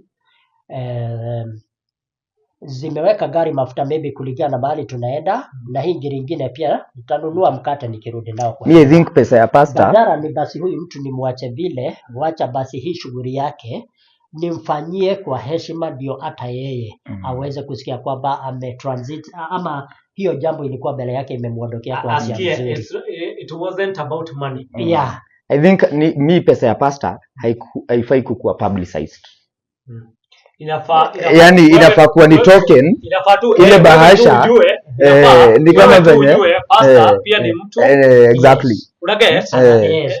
Sababu sasa unajua ukiweka hivyo kumaanisha mimi mwenye ni maskini nitakupatia 3,000 na utatosheka. Lakini tajiri sababu atakupatia 3,000 atakupatia hata 20k kama token, sababu token haitoshanangi. Kama tu vile mtu anaweza amua kukutip vile mimi naweza kupatia tip ya si kila mtu atakupatia mwingine ni dhao, mwingine atakupatia dhao kulingana na uwezo. So ndio isikue ni kama kuna standards, ni kama kuna standard ama tu kama vile sadaka iko angi imeambiwa by the way hata sadaka ni poa sana example sababu ingekuwa wewe kwenda kushikanisha mtu harusi, wewe kwenda kuzika mtu, unalipisha pesa fulani. Hata sadaka inafaa kuwa imewekwa, usiwahi weka 5 bob, unafaa kuweka kutoka 100. Unaona? Lakini kwa nini haijafanya nini? Sababu ni give, sababu si hata sadaka kutoka kwako, hata sadaka bado si sadaka. Sasa ndio inakuanga mshahara ya pastor mama, ndio sadaka ndio mshahara ya pastor. So tukekuanga tunaambiwa pastor hawezi kula 5 bob, kila mtu aweke so ama kutoka kupanda. Lakini kwa nini hujaweka limit? Kwa sababu watu watoshani uwezo. So the same way kwenda kuzika mtu, kwenda kufanya nini mtu anafaa aseme mimi okay, wewe unafaa tu kuambiwa, wewe ujue mkipanga komiti yako, wewe mjue pastor pia ako na familia. Exactly. Na tukija hapa tu kuna zile church, kuna constitution nilikuwa nimetaja. Kuna zile church huwa zina follow hiyo kitu inaitwa constitution. Na maybe hao unajua shida ya society, mtu mmoja akiwa mbaya anaharibia hao wengine neighbors ambao wako karibu. Hata saa hizi bado kuna church mzuri. Kuna church utapata ya kwamba hizo zote tunasema ati payment na nini wanapata token yenye wanapata inform, maybe hiyo unasema kwamba imewekwa bahasha amepewa, hata haija shida ikiambiwa ni pesa ngapi hapa, na anatosheka anaridhika hivyo, kwa sababu according now then to the program, even the same committee instead waseme ya kwamba tunadai 30k ambazo ndio compensation ya pastor kumzika. Unajua sasa kwa committee pia kuna kama wako wana work under constitution hiyo ya church, wataelewa ya kwamba hapa tukiweka tunahitaji total correction ya hii mazishi yote ndio iweze kuisha vizuri na nini 500k. Wanajua ya kwamba already hapo kuna hiyo 50k ya mchungaji. Na so wakifanya mambo zote zenye wanafanya na nini kwa sababu hiyo ni budget yote ya the whole event iweze kuisha. Si pastor basi hata akipewa 50k yake ikiwa kwa bahasha ama venye atapewa, lakini haija shida ikianauziwa it is worthy according now kulingana vile mambo ilikuwa. Hii mazishi ingine itapangwa ya 1,100 kila kitu. Pastor kama atapewa 5k and then itakuwa tu zote sawa, bora kazi imefanyika. Shida ni hiyo tu ya kwamba kuna moja inajitokeza inakaa inaharibia zingine. Sasa hapa tuko penye tulikuwa kwa point yenye tulikuwa ni hii hata hii bahasha pastor amepatiwa chini hata bila kutangazwa pale. Swali ni pastor ndiye alikuwa ameweka demand ya ile pesa anataka ama wale ndio wamedecide wacha tupatie pastor hii pesa? Constitution haikuagi ya pastor peke yake. Constitution inakuaga ni hiyo executive ama board members kwa kanisa. Sasa na wakipitisha, so sio kitu ya pastor peke yake, kwa sababu tena hata kesho huyu pastor hatakuwa pastor hapo. Maybe unajua inategemea na church ni gani ama institution. Maybe ni wale ambao anawekwa hapo under salary na wanaweza muhamisha wampeleke kanisa lingine. So huyu hata kuwa na say sana. Utapata hata zile programs zina run through the constitution. The problem is now hizi kanisa ambazo mtu anasema yeye ndiye mwanzilishi na yeye ndiye mwenyewe. Sasa penye tunapoteanwa penye tushikane kabisa ni hapa kwa sababu hii kanisa imepanga hizi nini zote. Okay, tuseme kanisa ina haya hadi nini? Kanisa ina haya hadi pastor. Wewe unasikia hadi pastor ako kwa mshahara.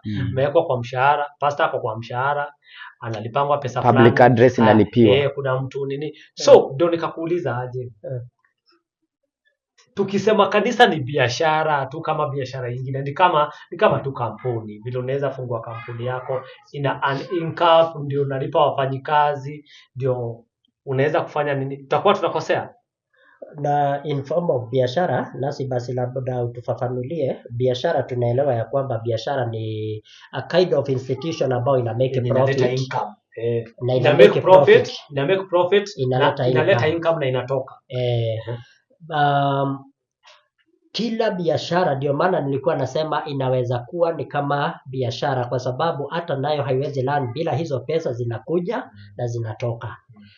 Na I think kwa zile ni vile tu haiwezi kuaccommodate kila member. Ati sasa juu kila member anakuja chacha anafaa kulipo, haiwezi kuaccommodate hivyo. Lakini kwa wale staff ambao wanafanya kazi hapa na pale, wanafaa, hao ndio wale ambao pia mimi nasema wanafaa kuangaliwa maslahi yao, kwa sababu wanaitoa kama ni kazi. Aliamuka akijua kwamba leo niko full day, the whole day niko church. Haya, sibishani mimi na kanisa kukua kama biashara ama kanisa kukua biashara. But kitu pia nataka muunderstand nyinyi kama mapasta. Reason kubwa sana yenye inafanya majenzia wakuji kwa na ni mzuri sana na tunaiongea hivyo kwa sababu wewe umesimamia jenzi kwa upande wako na kulingana vile wewe mna interact. Sasa na mimi upande wangu sasa naongea kulingana. Tukiongea hivyo ni mzuri, ndio tukuje tutafute nao njia ya kushikanisha na kuleta hawa watu. Sasa nataka uunderstand na uniambie kama ni ukweli. Reason kubwa sana yenye inafanya majenzia wakuji kwa kanisa. Ni sababu wana feel kanisa ni biashara, of which kanisa ni biashara but nyinyi hamtaki kaeni kama ni biashara. So inafaa mambo ikuwe live. Unaget? Mambo ikuwe live. Nyinyi kama mapasta kubalini, hii ni biashara tu kama vile wewe pia umeweka biashara yako, sababu wengine wanalipa rent. Sawa? Kuna mapasta wanalipa rent, unapata place mahali ameweka nini kanisa, analipanga rent, anafanya nini. So wacha kukani kama ati kanisa likusaidia inasaidia. Kubali hii kanisa iko na bills, iko na nini. So this is the business, but now God's business. Tofauti ya biashara ya kanisa na klabu ni eti klabu inauza pombe kwa watu, kanisa ina serve God, lakini Mungu hakuna pesa yenye anatumanga ya kulipa rent. Rent inatoka kwa watu. Sawa? So bajenzi sasa wana feel kanisa ni biashara, lakini mapasta wanataka kuwaonesha hapana, si biashara. So sasa vita inaingilia hapa. Jenzi akienda kwa kanisa aitishwe pesa, atoe pesa, ana feel hapana, mlisema kanisa Ulisema kanisa si biashara, si mahali pa kuletanga pesa. Si nienda nifanye kazi nilete pesa kwa kanisa. So ukimuitisha do atakataa, lakini ukimeka understand hii kanisa piko na bills, pesa tunakuitisha, na pia isikae kama mnajaribu kutu intimidate ndio tutoe ile pesa. Hadi sasa wewe unataka nitoe pesa, unaanza kusoma maandiko. Unajua kila time nikikuja kanisa wewe unataka nitoe pesa, unataka nisome maandiko. Wachana kwanza na maandiko, ongea fact. Niambie hii kinanda tunatumiaga ili chomeka. Nani anafaa tengenezeshe? Si hii kinanda sisi wote tunachezea muziki. Unaget? Hii kinanda inafaa tuchezee muziki wote including wewe. So tunachanga ndio tutengeneze kinanda wote. Sawa? Lakini si uanze kuniambia ati tunafanya nini? Ati tunatoa pesa leo, tunatoa pesa kesho. Alafu wewe badala unipatie fact uniambie kinanda iliharibika, tunahitaji 20,000 ya kutengeneza kinanda, na hii 20,000 haitolewi na pastor. Inatolewa na sisi wote, sababu sisi wote ndio tunasikizaga hii kinanda. Exactly. Inatusaidia. Lakini wewe ukianza kunisomea maandiko ati niko na deni ya Mungu, nitakuhepa nitahepa. Niseme basi acha Mungu aende akanidai wapi? Uko mbele. Na huko mbele, sababu unaniambia niko na deni ya Mungu na mimi mwenyewe hata hiyo pesa labda sina. Mi hata nadhani hivi the breaking point ya hii generation na church kulingana na venye watu walikuwa wanakaa ni kama the mindset kitambo ama venye ilikuwa created. Church kitambo ilikuwa inavuta watu wengi sana around kulingana na venye pastors na generations zilikuwa zinafikiria. The word ilikuwa ina control watu juu ya mpaka kitu inaitwa fear. Kuna mtu alisema you cannot educate people and continue enslaving them. Sasa kuna kitu inaitwa civilization, and generation yenye iko very civilized juu hata hiyo maneno ya the word wanakuwa inquisitive about that word itself na ndio maana unauliza about hiyo pesa, tuambie reality. Hii pesa inaenda wapi? Sawa, tuambie tuna construct hapa, si wewe utajenga, ni sisi tutajenga. Unaona? So nitaleta do nikijuanga nitaleta. Haya na nikikosa bado nisikae kama niko na deni. Nisikae kama ni deni. Exactly. Kanisa inafika mahali hadi unaandikwa mahali kwa kitabu. Exactly.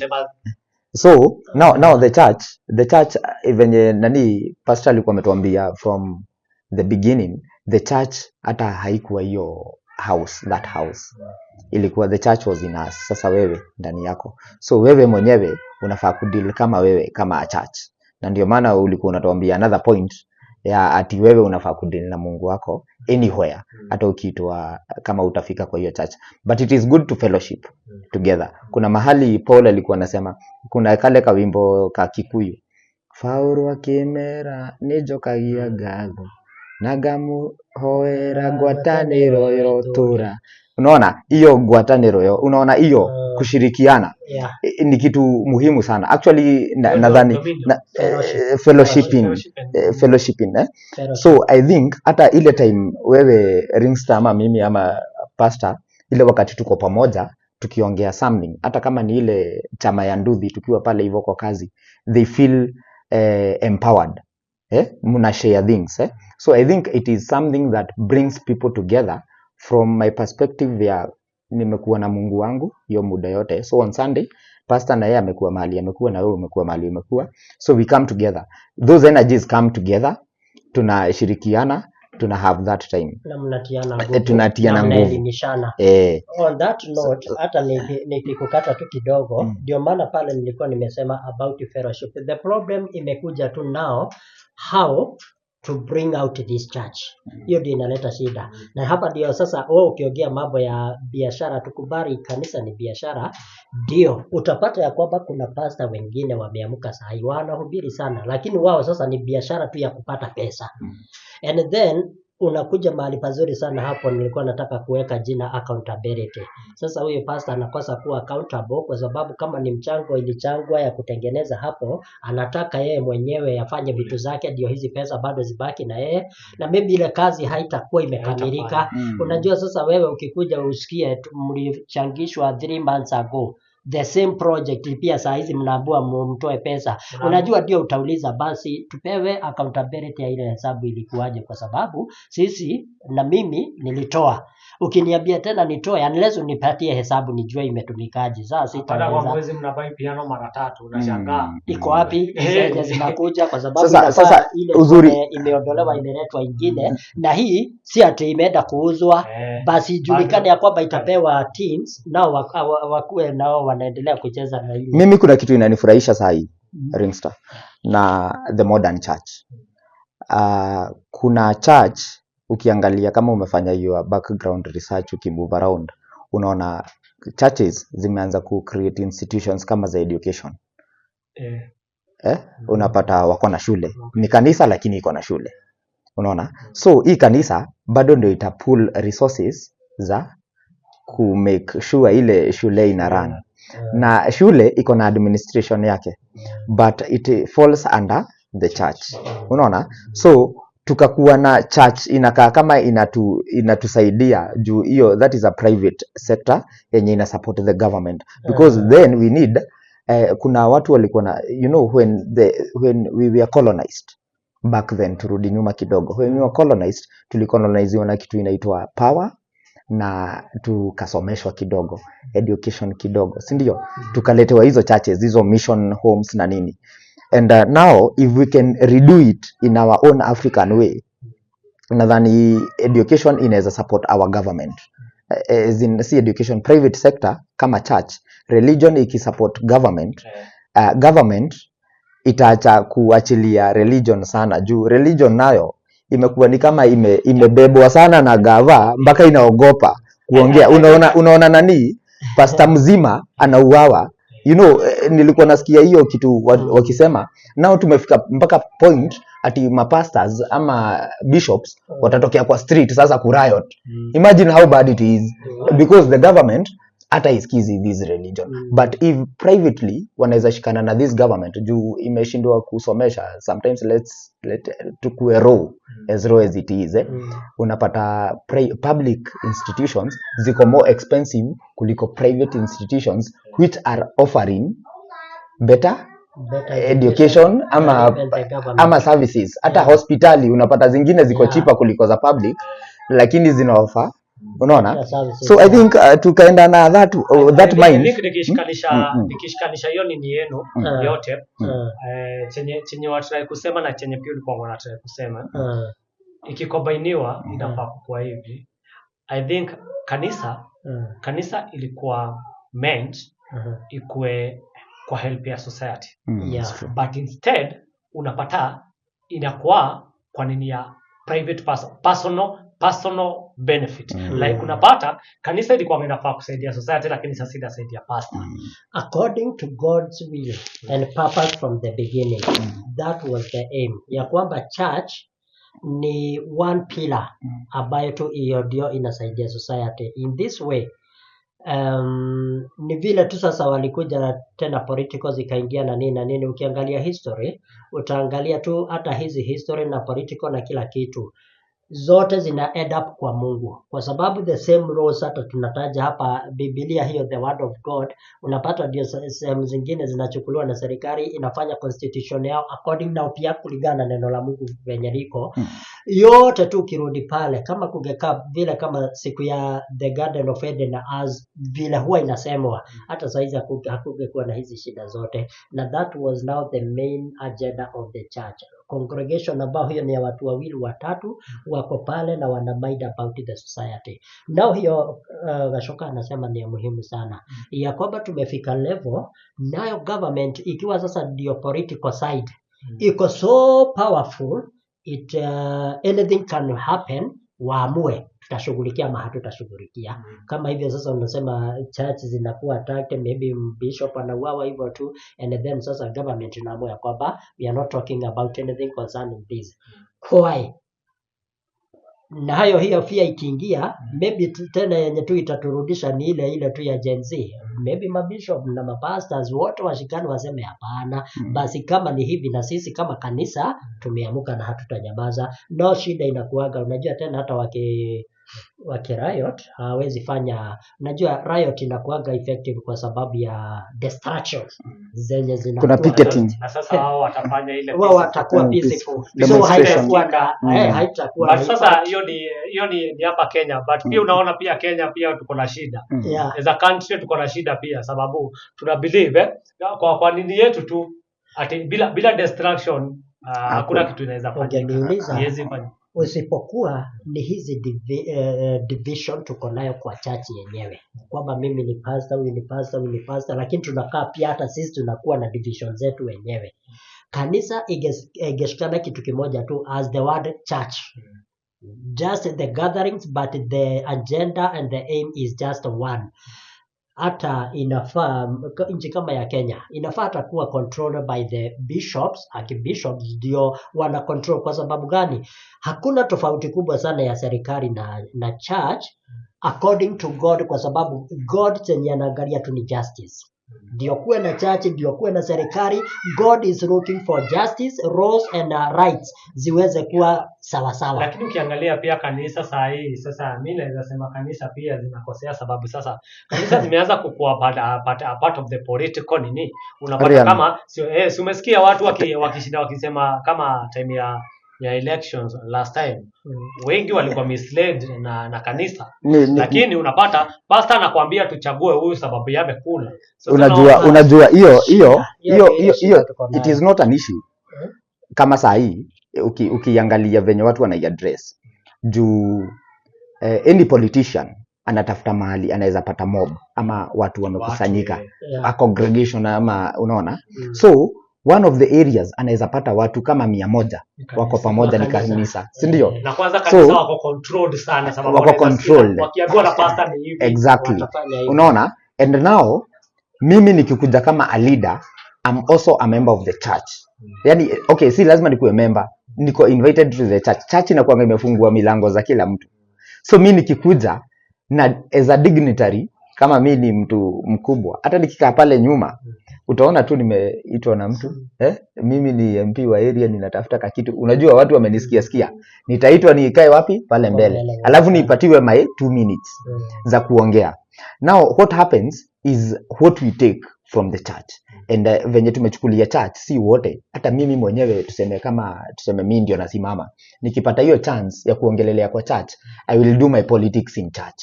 And hiyo ndio point yenyewe church imelay low, na ndio maana nimesema governance hii pande ya politics imekaa ni kama iko juu kuliko church. Church haina vibe juu, inafaa hiyo mic hata ifai kupeanwa. Church wanafaa wameweka sheria ya kama system na kanisa, kama system na God na nini, politically pataneni na washirika uko nje. Ngoja hapo nje hata iko hivi. Isipokuwa sasa ni hizi boundaries mingi tumeweka za division. Politics na church inafaa kuwa kitu kimoja hivi, because what we are looking for justice. Lakini nikuulize hapo kwanza nikuulize, are you talking about politics na church ama leadership na church? Sababu sasa tukikuja kwa politics is dirty. It's dirty. Hata si Kenya, anywhere. Na mingi hata ni kumislead. Leadership and governance. Leadership, governance and church zinafaa kuwa zimeshikana hivi. Ni kweli hiyo nimeielewa. Sasa wewe umeileta aje? Kwa sababu politics inakuwa kuchafuana, na venye inakuwa dirty game sasa inachafua, ndio sasa watu wa Mungu wanajiondoa. Chenye saizi kinatusumbua nchi ya Kenya ni leadership, the same about tunasema. Tungepata isipokuwa pia tena na kwa church unapata naye pastor naye bado hayuko accountable. So ni kusema hata naye angekuwa the same president, maybe kuna vile pia naye atamanipulate vitu zake. I think sasa genuinely heart ndizo zinahitajika zisafii, zikuja zihirike mbele ya watu ambao watu wako na leaders na qualities za leadership. Kuna kitu yenye uwezi toa kwa Mkenya. I think hiyo ndio kitu inatusumbua si wote, including the church, the society at large, na the leadership na governance. Na ninaweza sema ni ile the capitalist euphoria. Yani tulikontroliwa na certain way ya kusema pesa ndio the end, and the end justifies the means. Ndio maana hata pastor saa hii Ni kuna pastor ashainiambia, sijui wewe nishaikupatia hiyo story. Akaniambia unaona hivyo venye tunaongea nawe sasa hivi. Nipigiwe simu niambiwe kuna kadila hapa Katenen. Wewe tumeongea. Wewe tumeongea? Kadil. Unasikia ni kadil? So nikakitu akaezi take nikakitu fishy. Juu 10 million haifai kukua. Lazima ni first money. Yaani teketeke na first money obvious haikuangia si legit, si clean. So kama ni kitu clean anaweza sema wacha tumalizie the next 20 minutes, kuna mahali nakimbia na ni kitu ita take process. Juu 10 million si kitu ya kuamkia, hata anaweza kuwa nilikuwa nimekwambia.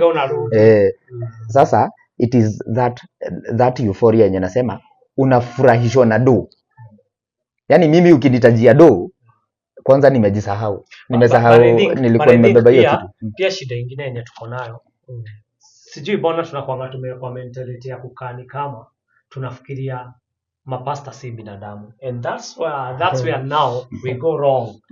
Sababu the same way unasikia pasta fulani wanga na kunywa. Unaona? Hivyo venye haezi fanya hiyo kitu washirika wakiwa, sababu haezi fanya nini. Huyo pastor hata ukimchukua umweke president. Imagine bado atakuwa mcorrupt sababu yeye ndani yake unajua yeye na sasa hapo ndipo tunakujia ukikuja kwa upasta kuna mtu anachukulia upasta kama kazi. Ni biashara na kuna mtu anaichukulia ni kama calling. Ni kama calling. Unaona? Sasa hapa kitu tunahitaji mtu anajua these are calling. Na mtu mwenye anajua these are calling, unaona hata akiingia pale hivyo kama president. Huo ni mwenye anasemanga I would rather die nikiwa poor. Unaona? Lakini ni sababu watu kwa ile kitu yenyewe ilinileta hapa. So yeye hata kuwa na ile selfishness ya okay, venye tu mnatusomeanga kwa Bible mnatuambia ati nini inaitangwa aje, utajiri ya duniani haina maana. Hiyo ndio kitu tunafaa kupeleka kwa ile kitu. Ukishaingia pale wewe jua yes mimi ndio niko under control hii pesa yote na hii mambo yote, lakini utajiri wa dunia hauna maana. So ushasahau hivyo, ni kumaanisha nao wewe nini yako itakuwa goal yako itakuwa kufanya ile kitu yenyewe imekupeleka pale. Ni kweli. Lakini instead mtu tu yeyote akipelekwa pale money inakuwa ndio control. Unaona? Anaona hii ni chance poa pia ya kuweka familia yangu poa. Hii ni chance poa ya kufanya 1 2 3. Okay, sisemi ukufe maskini na wewe ni president, sababu at the same time ukiwa president uko na mshahara. Uko na mshahara na uko na lakini shida ni eti watu wanakuwa greedy. Unapata uko na mshahara but you want unataka hata hii kidogo. Kunaambiangwa kuna watu wenyewe unapata wako na pesa, mtu ako na do. Lakini hata hiyo kidogo yenyewe unataka yenyewe unapata bado anataka. Unaona? Tayari ako na pesa yake hata mwezi toshana. Lakini hata hiyo kidogo yenyewe unapata pia anaitaka. Sasa pale ndipo greed inaingilia. So kama huyu pastor anaweza jificha aende akunywe, kama huyu pastor anaweza jificha aende apike usherati, kama anaweza jificha afanye nini, kwa nini hata akipata opportunity yenye kuna do? Hiyo ndio hata sema huyu pastor ikae kando kwanza. Itawak tu hivyo. So I think na hiyo sasa ndio kitu hatutaipata, sababu kabla upate mtu mwenye ashadecide na roho yake na mtu mwenye okay, do you know wewe vile nakuona sasa wewe ni mzuri. Ndio nijue kama wewe unaweza kuwa controlled na pesa. Una test. Hauwezi niambia na mdomo yako. Not unless uwekewe hiyo pesa hapo nione vile unaweza. Ndio maana kuna actions. The action part. Na si ati uwekewe alafu utolewe. Ni upatiwe hiyo pesa ukae mwaka moja nione vile unaweza behave. Hivyo ndio tunaweza amini. Lakini wewe kuniambia na mdomo yako ati siwezi badilika juu ya pesa, itakuwa uongo. Na sasa hiyo ndio part tunasemaje? Hata wacha kusema ati huyu mwenye ati tunaweza pata mwenye anaweza okay, huyu anaweza fanya hivyo anajificha. Tunaweza pata huyo mwenye hajawahi fanya hivyo anajificha. But what happens the moment hiyo moment ya kuinject hiyo do amepata hiyo ni sababu watu unapata mwingine kama vile tu tulikuwa tunasema ni ya kwanza tukisema sometimes situation was na hambo wase. Unaona situation? Unapata msee ni mzuri, hujaiona hata mtu ni mpoa, mtu unasemanga huyu hawezi fanya kitu mbaya. Wacha kuwe na power. Anageuka unashangaa kwani ni nini, lakini unasahau some of these people ni situation tu inakuanga imewahambo. Okay, kuna nini story fulani nilisikianga ya mama fulani mwenye alikuwa anaombeanga wase. So siku moja akaenda akapata katoto kametulia mahali kakiwa peke yake, kako na huzuni. Unaona, huo mtu yeye akwanga anaona. Unaona, ako na huzuni, haoni. Alafu hao watoto wengine wanacheza huku. Waone kucheza tu anacheza. So huo mama akaangalia huo mtu yeye akaona, huo mtu hii mazee vile ametulia hapa peke yake. Haoni, wengine wanacheza, lazima huo mtu yana go through a lot. Unaona? Akaamua acha nimuombe. At least akaweza kuona anaweza enjoy kama wengine. Unaona? Akaamua kuombea mtoto. Vile aliombea mtoto akaona.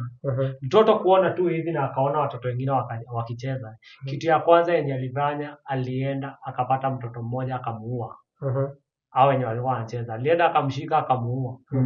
Unaona? Akashika huyo mwingine akamuua. Huyo mama akaanza kufikiria, mbona nimeombea wewe mtoto? Nisingeombea wewe mtoto. So, ni kumaanisha situation ya huyo mtoto ndio ilikuwa inafanya unaona? Maybe hata God alikuwa amemweka hivyo kama sababu alikuwa anajua ile damage huyo mtoto anaweza fanya time anaona. So, sometimes kuna watu tu ni wa cool, wametulia sababu na ni God amewahambo sababu anajua huyo akipata hatari atakuwa noma. Unaona? Sasa nyinyi mnaamua wacha tumshike tumpe. Muombe tumpe. Sasa ile tunampatia then sasa kara zake zinaonekana. Unaona? Anaanza sasa kufanya nini? So some of people hawana two voice. Lakini aoneshani, okay, I think the best way ya kujua mtu na karakta yake ni the moment mtu amepata kitu anatakanga kwa maisha yake. Ndio unaweza jua huyu anafanya. Ni kama tu vile tunaambiangwa msichana ametoka familia ya umaskini. Uwezi jua karakta zake akitaka kuolewa na mtu ametoka familia ya matajiri. Sababu sometimes anaweza kujifanya na kuna tabia poa sana. Sababu anataka kuingia kwa hiyo familia ya matajiri. Lakini unaona msichana ako na pesa yake. Msichana ako na pesa yake, ukifika kuamua kumuoa, hapo unajuanga hii ndio karakta yake. Sababu hakuna kitu hana na ana behave hivi. So hii ndio karakta yake. Lakini huyo mwenye hana utajua karakta yake time yenye atapata. So sometimes I think inahitaji tu na sasa hiyo ndio kitu yenyewe itafanya sisi tutazunguka sana sisi kama Kenya. Kupata hata leader mpoa kwa hii dunia, kwa hii country. Tutazunguka sana sababu ndio tupate nini mpoa, president mwenye ako na karakta yenye sisi tunataka. Ni lazima tumweke hapo make mistake. Hata usiende mbali. Lazima tumpatie hiyo power kwanza. Naona shida juu tunamweka ndio tujue kama ni mbaya, basi akianza kuharibika akikwambia sisi tutalialia. Unaona, tutalia. Lakini I think pia kitu kingine inaweza tusaidia sisi kama Wakenya. Bado tukikuja kwa political, kitu inaweza saidia Wakenya kumekia kucreate nini. Ni story na one time. President akileta nini za ovyo, wacha asiende mbili. Ndio huyo mwingine akiingia behave. Mwingine akiingia jue, by the way nikifanya nini? Mistake ni moja. In fact hata by the way inafaa kutolewa two term, ikuwe one term hivyo unasema. Ndio hiyo one term. Ndio hapa ikuwe ni two term lakini two the option. But I think but mimi nadhani hivi. Na mimi naonaje tutakuwa na a lot of waste. Ona, tutakuwa na a lot of waste. Resources maybe sometimes sababu sasa tunajaribu maybe 5 years is a short term kupanga mpaka cabinet yako na kujua the people you are working with. By the way, kuna wengine unadhaningi hivyo venye tu unasema, kumbe umemweka hapo CS alikuwa mzuri, umemweka CS kumbe sasa ndio amepata sasa ameanza kufanya vitu zake fishy. So pia yeye anakuanga na his own problems. Actually if we need that hygiene, political hygiene, hata haitoki huko juu, hata president wachana na yeye. Kama mimi saa hii nasemaje, ile kitu tunafaa kumpatia hard time kama ataenda two term, maybe the current one kama ataenda two term, tumpatie hard time na kukua parliament iko very diverse. Kuna hii chama iko na hawa watu, hii iko na hawa, kabla hawa unify apitisha ya law, wenyewe ndio wamekuja pamoja. Lakini sasa Kenya wanafanya kama hii ni story na ma impeachment, wewe ulisikia walikuwa ngasemekana walilipwa juu ilikuwa only one nini, already alikuwa na quorum. Si alikuwa na quorum. Lakini sasa ndio nasema hiyo ni party. Unajua the same way. Hata ukikuwa na nini wengi, alafu akanjwa. Nasema tu yani okay, ni kutafuta a solution already tuko na problem. Hatusemi ni finality, ni it is a work in process Sasa tunasemaje? Okay, leadership inaanza hapa chini. Venye tu tulikuwa tunaambiwa bottom. Na si kuambiwa, hivyo ndivyo iko. Leadership inaanza hapo kwa mnanda hapo. Unaona inaitwa mnanda hapa nini? Hiyo that thing So from that leadership we need to cleanse it. Tunaifanya hivi, tunajua ati huyu mwenye tumepea hapa anakuwa responsible na accountable for what he is doing. Na huyo mwingine MCA na huyo mwingine na mwingine. Unaona tukianza hivyo. Sasa mimi sitakuwa nikienda kuuliza ati my president, sijui kama unanipata. So mimi nataka kudeal na huyu mwenye ako hapa ground. Juu my president hata sidhani amefika kwetu this 5 years zinaenda kuisha. So hajafika, haezi fika. The only way tunataka ku create a stream yenye it will be a working system Ati pesa inapanda, ikipanda hivi juu kuna kucorrect hizi pesa za county, zikienda hivi zingine zinarudi na kazi inafanyika. What else? Ile kitu yenye tulikuwa tunasema ya umbwa, management by walking around yenye ulikuwa unasema ya nani, una move around like hii pesa tuione ikifanya kazi kwa ground. Actually hatuhitaji kitu kingine kama society. Religious leaders sasa hapo ndio tulikuwa tunasema actually government na religion zina work at tandem juu wanafaa pia kuwa wao ni macho kwa society. Unaona? Na ku cleanse hii kitu ya corruption na nini, haihitaji mtu mwingine, ni hii kitu ya religion. Lakini kama unaweza kuja uongwe kangumi ka tumbo usiku, hizo meetings za usiku, umebeba church yote. Unaona ile church yenye tuseme for example your church has 100 people. Umepewa 100k ama 50,000 usiku. Unajua huwezi kuja kutangaza nilipewa, hiyo ni yako. But now the whole of your church imeenda hivyo. Yule mwingine amepewa 10. Sasa church imekuwa corrupt.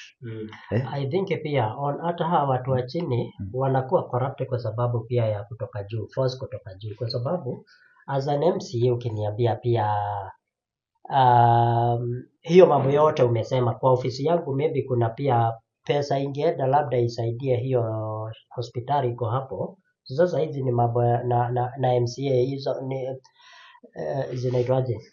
Unajua MCA sasa, kama kwa mfano hapa kuna hospitali 3 ama 4 za serikali iko chini ya City Council, and then zile pesa hawa watu sio wewe unawalipa MCA, na mambo mingi hata si wewe unafanya, unafaa kupewa pesa kutoka juu ndio ziweze kusaidia hapa. I think hautakuwa na effective sana, ndio utakuwa mzuri tu kivyako, lakini pia nao raia ama community itaona bado umefail, kwa sababu pia venye walikuwa na tarajia ungefanya haujaweza kufanya. Kitu kingine ni moja, watu tunachagua watu hata hawajui kazi yenye wanaenda kufanya. Unajua watu wengi wanasimama MCA kama saa hii wenye napatana na wao hawajui kazi ya MCA ni gani. Unanipata? Yani actually anajua mimi niko na tu pesa, naweza fanya campaigns, niko na ka influence hapa, mimi ni mtu wa boda, sasa naweza pata MCA. Actually he doesn't know the roles ama ile responsibility anapewa na Wakenya. Watu watampenda wampe, si ndio? Akienda ile county assembly, actually kazi ya MCA si kulipa watu. Yeye anafaa kuenda ku lobby for resources from the county assembly. Unaona, zifike mashinani kwa nini yake. So yeye hakuna kazi anafanya, akona there is a certain watu wenye wanafaa kufanya kazi under his office. Kazi yake tu ni ku lobby for resources. Ni kama hii kazi pesa ya CDF. Pesa ya CDF wewe kama MP hauhitaji kuenda kuitisha. Hiyo it is already channeled through the system. Sasa ile kazi kitu unafaa kufanya kama MP ni kuendelea kusema hii barabara haijatengenezwa. Enda huko bunge.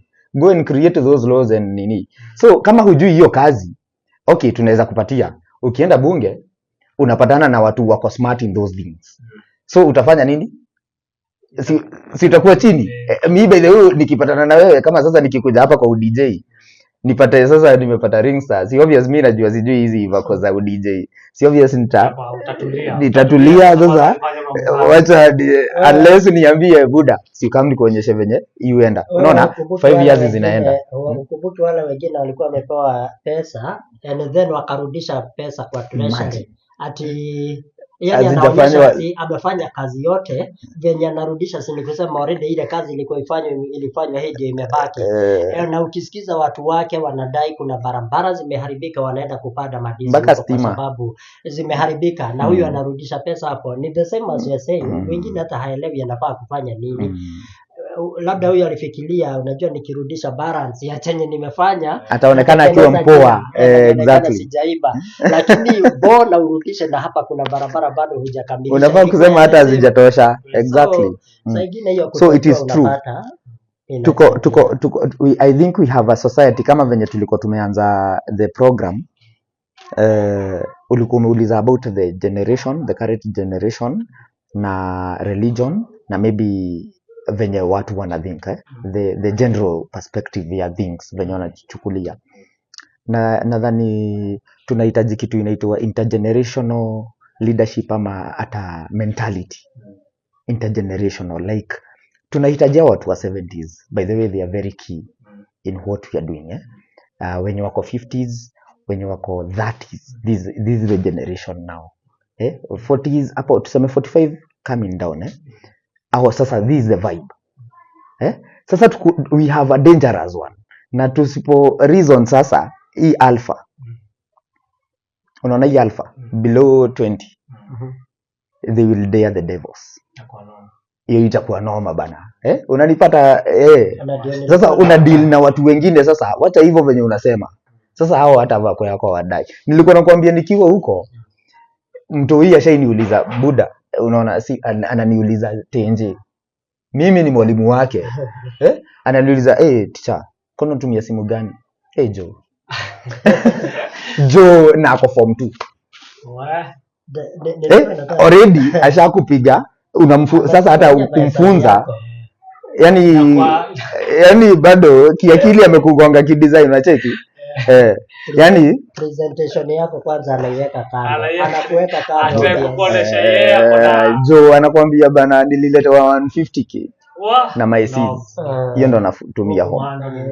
So kumhandle ndo unaniambiaje? So ndo nakwambiaje, intergenerational mentality, like hizi vibe zote zenye zimekuwa ni sawa. Tulikuwa na hizo religions zilikuwa zinatuambia tunaenda mbinguni, tumekuwa na zingine zimetuambia let us stick to Christ, let us dance for him in the best way possible. Tumekuwa hapo. Sasa tumekuja tu these churches zenye ziko na hizi sound systems zingine hatari, si ndio? And pia by the way we have a very religious Gen Z. Sijui kama umepatana nao Ringstar. Wengine wanatembea kwa street wakisemanga yenyewe we need God. Unacheki wakiwa na hiyo vibe. I don't know ile nini, unaona venye discipleship. They have gone through a certain discipleship ya kujua word. Unaona hizo questions unauliza, they answer them and answer them responsibly. Hata ukijaribu kumcounter hivi anajua na huwezi mchange. I have one lady mwenye I think I will bring her here maybe next time, ama nita nini kwako so that you make a podcast with her. She is that generation na ni psychologist, alifanya masters, aliniambia anafanya masters ya counseling because she has met a generation of rough people in the university akifanya degree. Alikuwa anafanya finance, unaona, lakini wale watu encounter watu wanatumia madre na nini, they are very rough. Now she felt that amemaliza hakufanya ile kitu alikuwa anafaa kufanya. Jueni she is very very godly Christian. Sasa anataka kufanya counseling ili sasa arudi kumingo na hawa watu, ajue what happens with these kind of people. I met her through that kukua hard because tulimit nikiwa sasa around na hizo vitu niko maji niko nini, alafu naona mrembo ako fiti, unajua sasa lazima nimsumbue. And when sasa tukaanza kuengage, akanipatia namba, tukaongea and then akaniambia venye au fanya. So I'm talking about that kind of vibe ya generations, kama if God is going to be preached, he will be preached differently, maybe through these platforms. Because mi sidhani hata tukisema ni church, ndio maana church tunaleta hizo screens, tunazifanya mpaka kwa media na nini, because so many people wanakaa hata home. So I think tukimaliza unaweza pia tuambia tuambia about change unafanya na it's about what, sababu ya mtu mwingine pia anaweza taka kuwa part of it na pia anaweza taka kujua more about it. Chenye nafanya saa hizi ninaongelesha watu wale ambao sana sana wamepotelea kwa addictions. Na addiction yoyote inakujaga ikiwa kuna mahali imetoka. For example, niko kwa watu wa pombe saizi na drugs. Ukija kwa watu wa gambling, utapata ya kwamba yule mtu amekuwa in addiction kwa gambling kwa sababu yeye mwenyewe anataka pesa. Alianza tu kidogo kidogo anapata pesa hivi and then sasa ile kitu ikaenda ikimuingia, anakuliwa pesa, anasota, anaenda anakopa, anakuja anawekelea, anakula and then bado anaendelea hivyo. Finally unapata ya kwamba ameingia kabisa. Na huyu mtu, so mkikaa chini sana zaidi ya kuongea, unapata ya kwamba si hata gambling yake, anaamka anaenda tu pale kwa sababu anaipenda ama nini. Alikuanga kuna pesa fulani alikuanga anafuatilia, na ama labda alikuwa na pesa mahali fulani zilikuliwa. Hata saa hizi amekuamilia hapo tu akifikiria venye atakula ndio zile zirudi. Na maybe unamuona venye anaenda huyu sasa, maybe ataenda kwenda baya kwa sababu anakopa amejaza madeni kila mahali. Ikitoka pale, kwa sababu tena nayo society, unajua watu wengi wakiingia kwa mashida wanaanza kuwa walevi, kujificha. So hata hii ulevi ambayo ninafanya nimepata the same, kujua sasa pombe hata si pombe ni kile kinasukuma huyu mtu akunywe hiyo pombe. Venye tu hivyo nimeiweka. So mimi saizi nafanya na cancel, na imenisukuma kwa sababu like ile kijiji ambacho naongelesha watu wengi, huwaga nafanya hizi meetings kila Saturday kuanzia saa 5 hadi saa 7 every Saturday. This is now the 4th year. Nimeelewa ya kwamba wengi wanafika ile level ya kwamba sawa pastor, mimi nataka kuokoka na nataka sasa kubadilisha hii life. Unamuombea ndio. Na umeombea mtu ambaye ameikunywa kama miaka 10 ama hata zaidi. So challenges, huyo mtu maybe hana nyumba. Yeye analalaga kwa vibanda ama yeye analala kwa hiyo club. Maybe hata ilibidi andikwe kazi ya kuuza pombe ndio sasa apate mahali pa kulala. Imenisukuma hivyo mpaka juzi sasa ikabidi ya kwamba nitafute nyumba mahali fulani ambapo sasa hawa watu wameamua watoke kule wakuje wakae, kwa sababu ndio ameokoka na umemuombea. Hata rudi tena kwa club ile kuuza pombe, and especially hizi ni baya ni chang'aa. Venye ametoka pale, nikaona ya kwamba kuja akae pale kiasi. Another challenge ni medical, kwa sababu afya imedhoofika, and then hii kitu ishaingia kwa damu, ishaingia kwa brain, unapata hata mwingine atatetemeka na vitu kama zile. So ndani yangu huwa niko na rehab ambao ningependa hawa watu wapitie kulingana vile ambavyo wataweza kupona. But tumeanza in a humble way, ikiwa first step now towards the main goal. So hiyo ndio huwa ninafanya, na ikanifanya vizuri sana kwa sababu hii ni kazi ya calling. This is passion through calling. Na kupitia hiyo mwito, kuna time nilikataa sana kwa sababu kudinda mlevi ni ile kazi ambayo inakuwaga ngumu zaidi katika kazi nyingi. And I think hata vile nimeongea na watu wenye hawa watu, unasikia hata huyo mzazi hataki mambo ya huyo mtu. Kwanza walimwachilia either abadilike kivyake ama ajue venye atafanya. Ilinisukuma niende sasa nifanye counseling and psychology, ndio bado niweze kuelewa mambo mengi. Pia ikanisaidia on the other platform ya kuwa na hubiri, kwa sababu watu nakaa na venye tu nauliza, unakaa na mjenzi pale chini mnaongea, yeye anakupatia the reasonable reasons kwa nini hawezi enda church na hawezi kuokoka. Juu mwingine pia anaanza kukuambia, mimi kwanza venye dada ametulea akiwa pastor, mimi maisha na kanisa hapana, mimi wacha tu nikaa hivyo. Unajua sasa like counselor na mtu ambao utahitaji kusaidia huyu mtu, lazima at least na wewe pia ukuwe updated. Hivyo tu Gashoka anasema ya kwamba venye tutaweza kuingiana generation ile ilikuwa yenye iko na yenye inakuja, ndio at least ujipate tuko mahali pamoja. And again, this is about the world movement, si Kenya pekee na si individual homes. Hii ni kitu sasa iko international, iko worldwide. Hivyo lazima tutaweza kukubali kuupdate kwa ile mambo yote. Kwa hivyo hiyo ndio ile muhimu sana nafanya ya kwamba kuongelesha hao watu iko na challenges zake, na jambo ambalo ningependa kusema hata kwa wenye maybe watanisikia ama wananisikiza ama wananiona ni ya kwamba let us embrace these people. Hata kama waliwachokesha, can you give them another chance, kwa sababu bado wanaweza badilika. In those 4 years maybe tumepoteza wa group yetu watu wanaweza fika watu 5 wenye tu wanaenda hivyo, mtu tu anakosa ile good support and then anajipata ya kwamba labda amepatwa pia na TB. Na unajua sasa akisha anza kupatwa na hizo vitu hata pneumonia na nini medical wise asipoangaliwa vizuri atakufa. Na nimejaribu hata kufikia watu wengine na unasikia huyo mtu anakuambia ya kwamba huyo tumeinvest naye pesa mingi sana, masomo na rehab ndio abadilike, huanga habadiliki. Na wapewe tu another chance. Like sasa yenye niko nayo, wale ambao watu niko nao pale kwangu wanaamua na wanasema watabadilika. Na sisi tuliangalia, sijaona mtu tu akienda njia mbaya hivyo za kujificha kukunywa ile ya kwamba amekuwa irresponsible tena. Unapata kila mtu ako very much willing.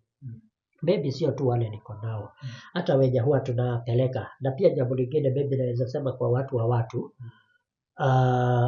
unaona kwa mfano kama yule nilikuwa nimekuambia mwanzoni, huyo mzee kitambo nipeleke kwao, ilibidi pia nifanye baba yake counseling na mama yake counseling ndio tukuja tuliconcile, kwa sababu pande mwingine huyu ashaba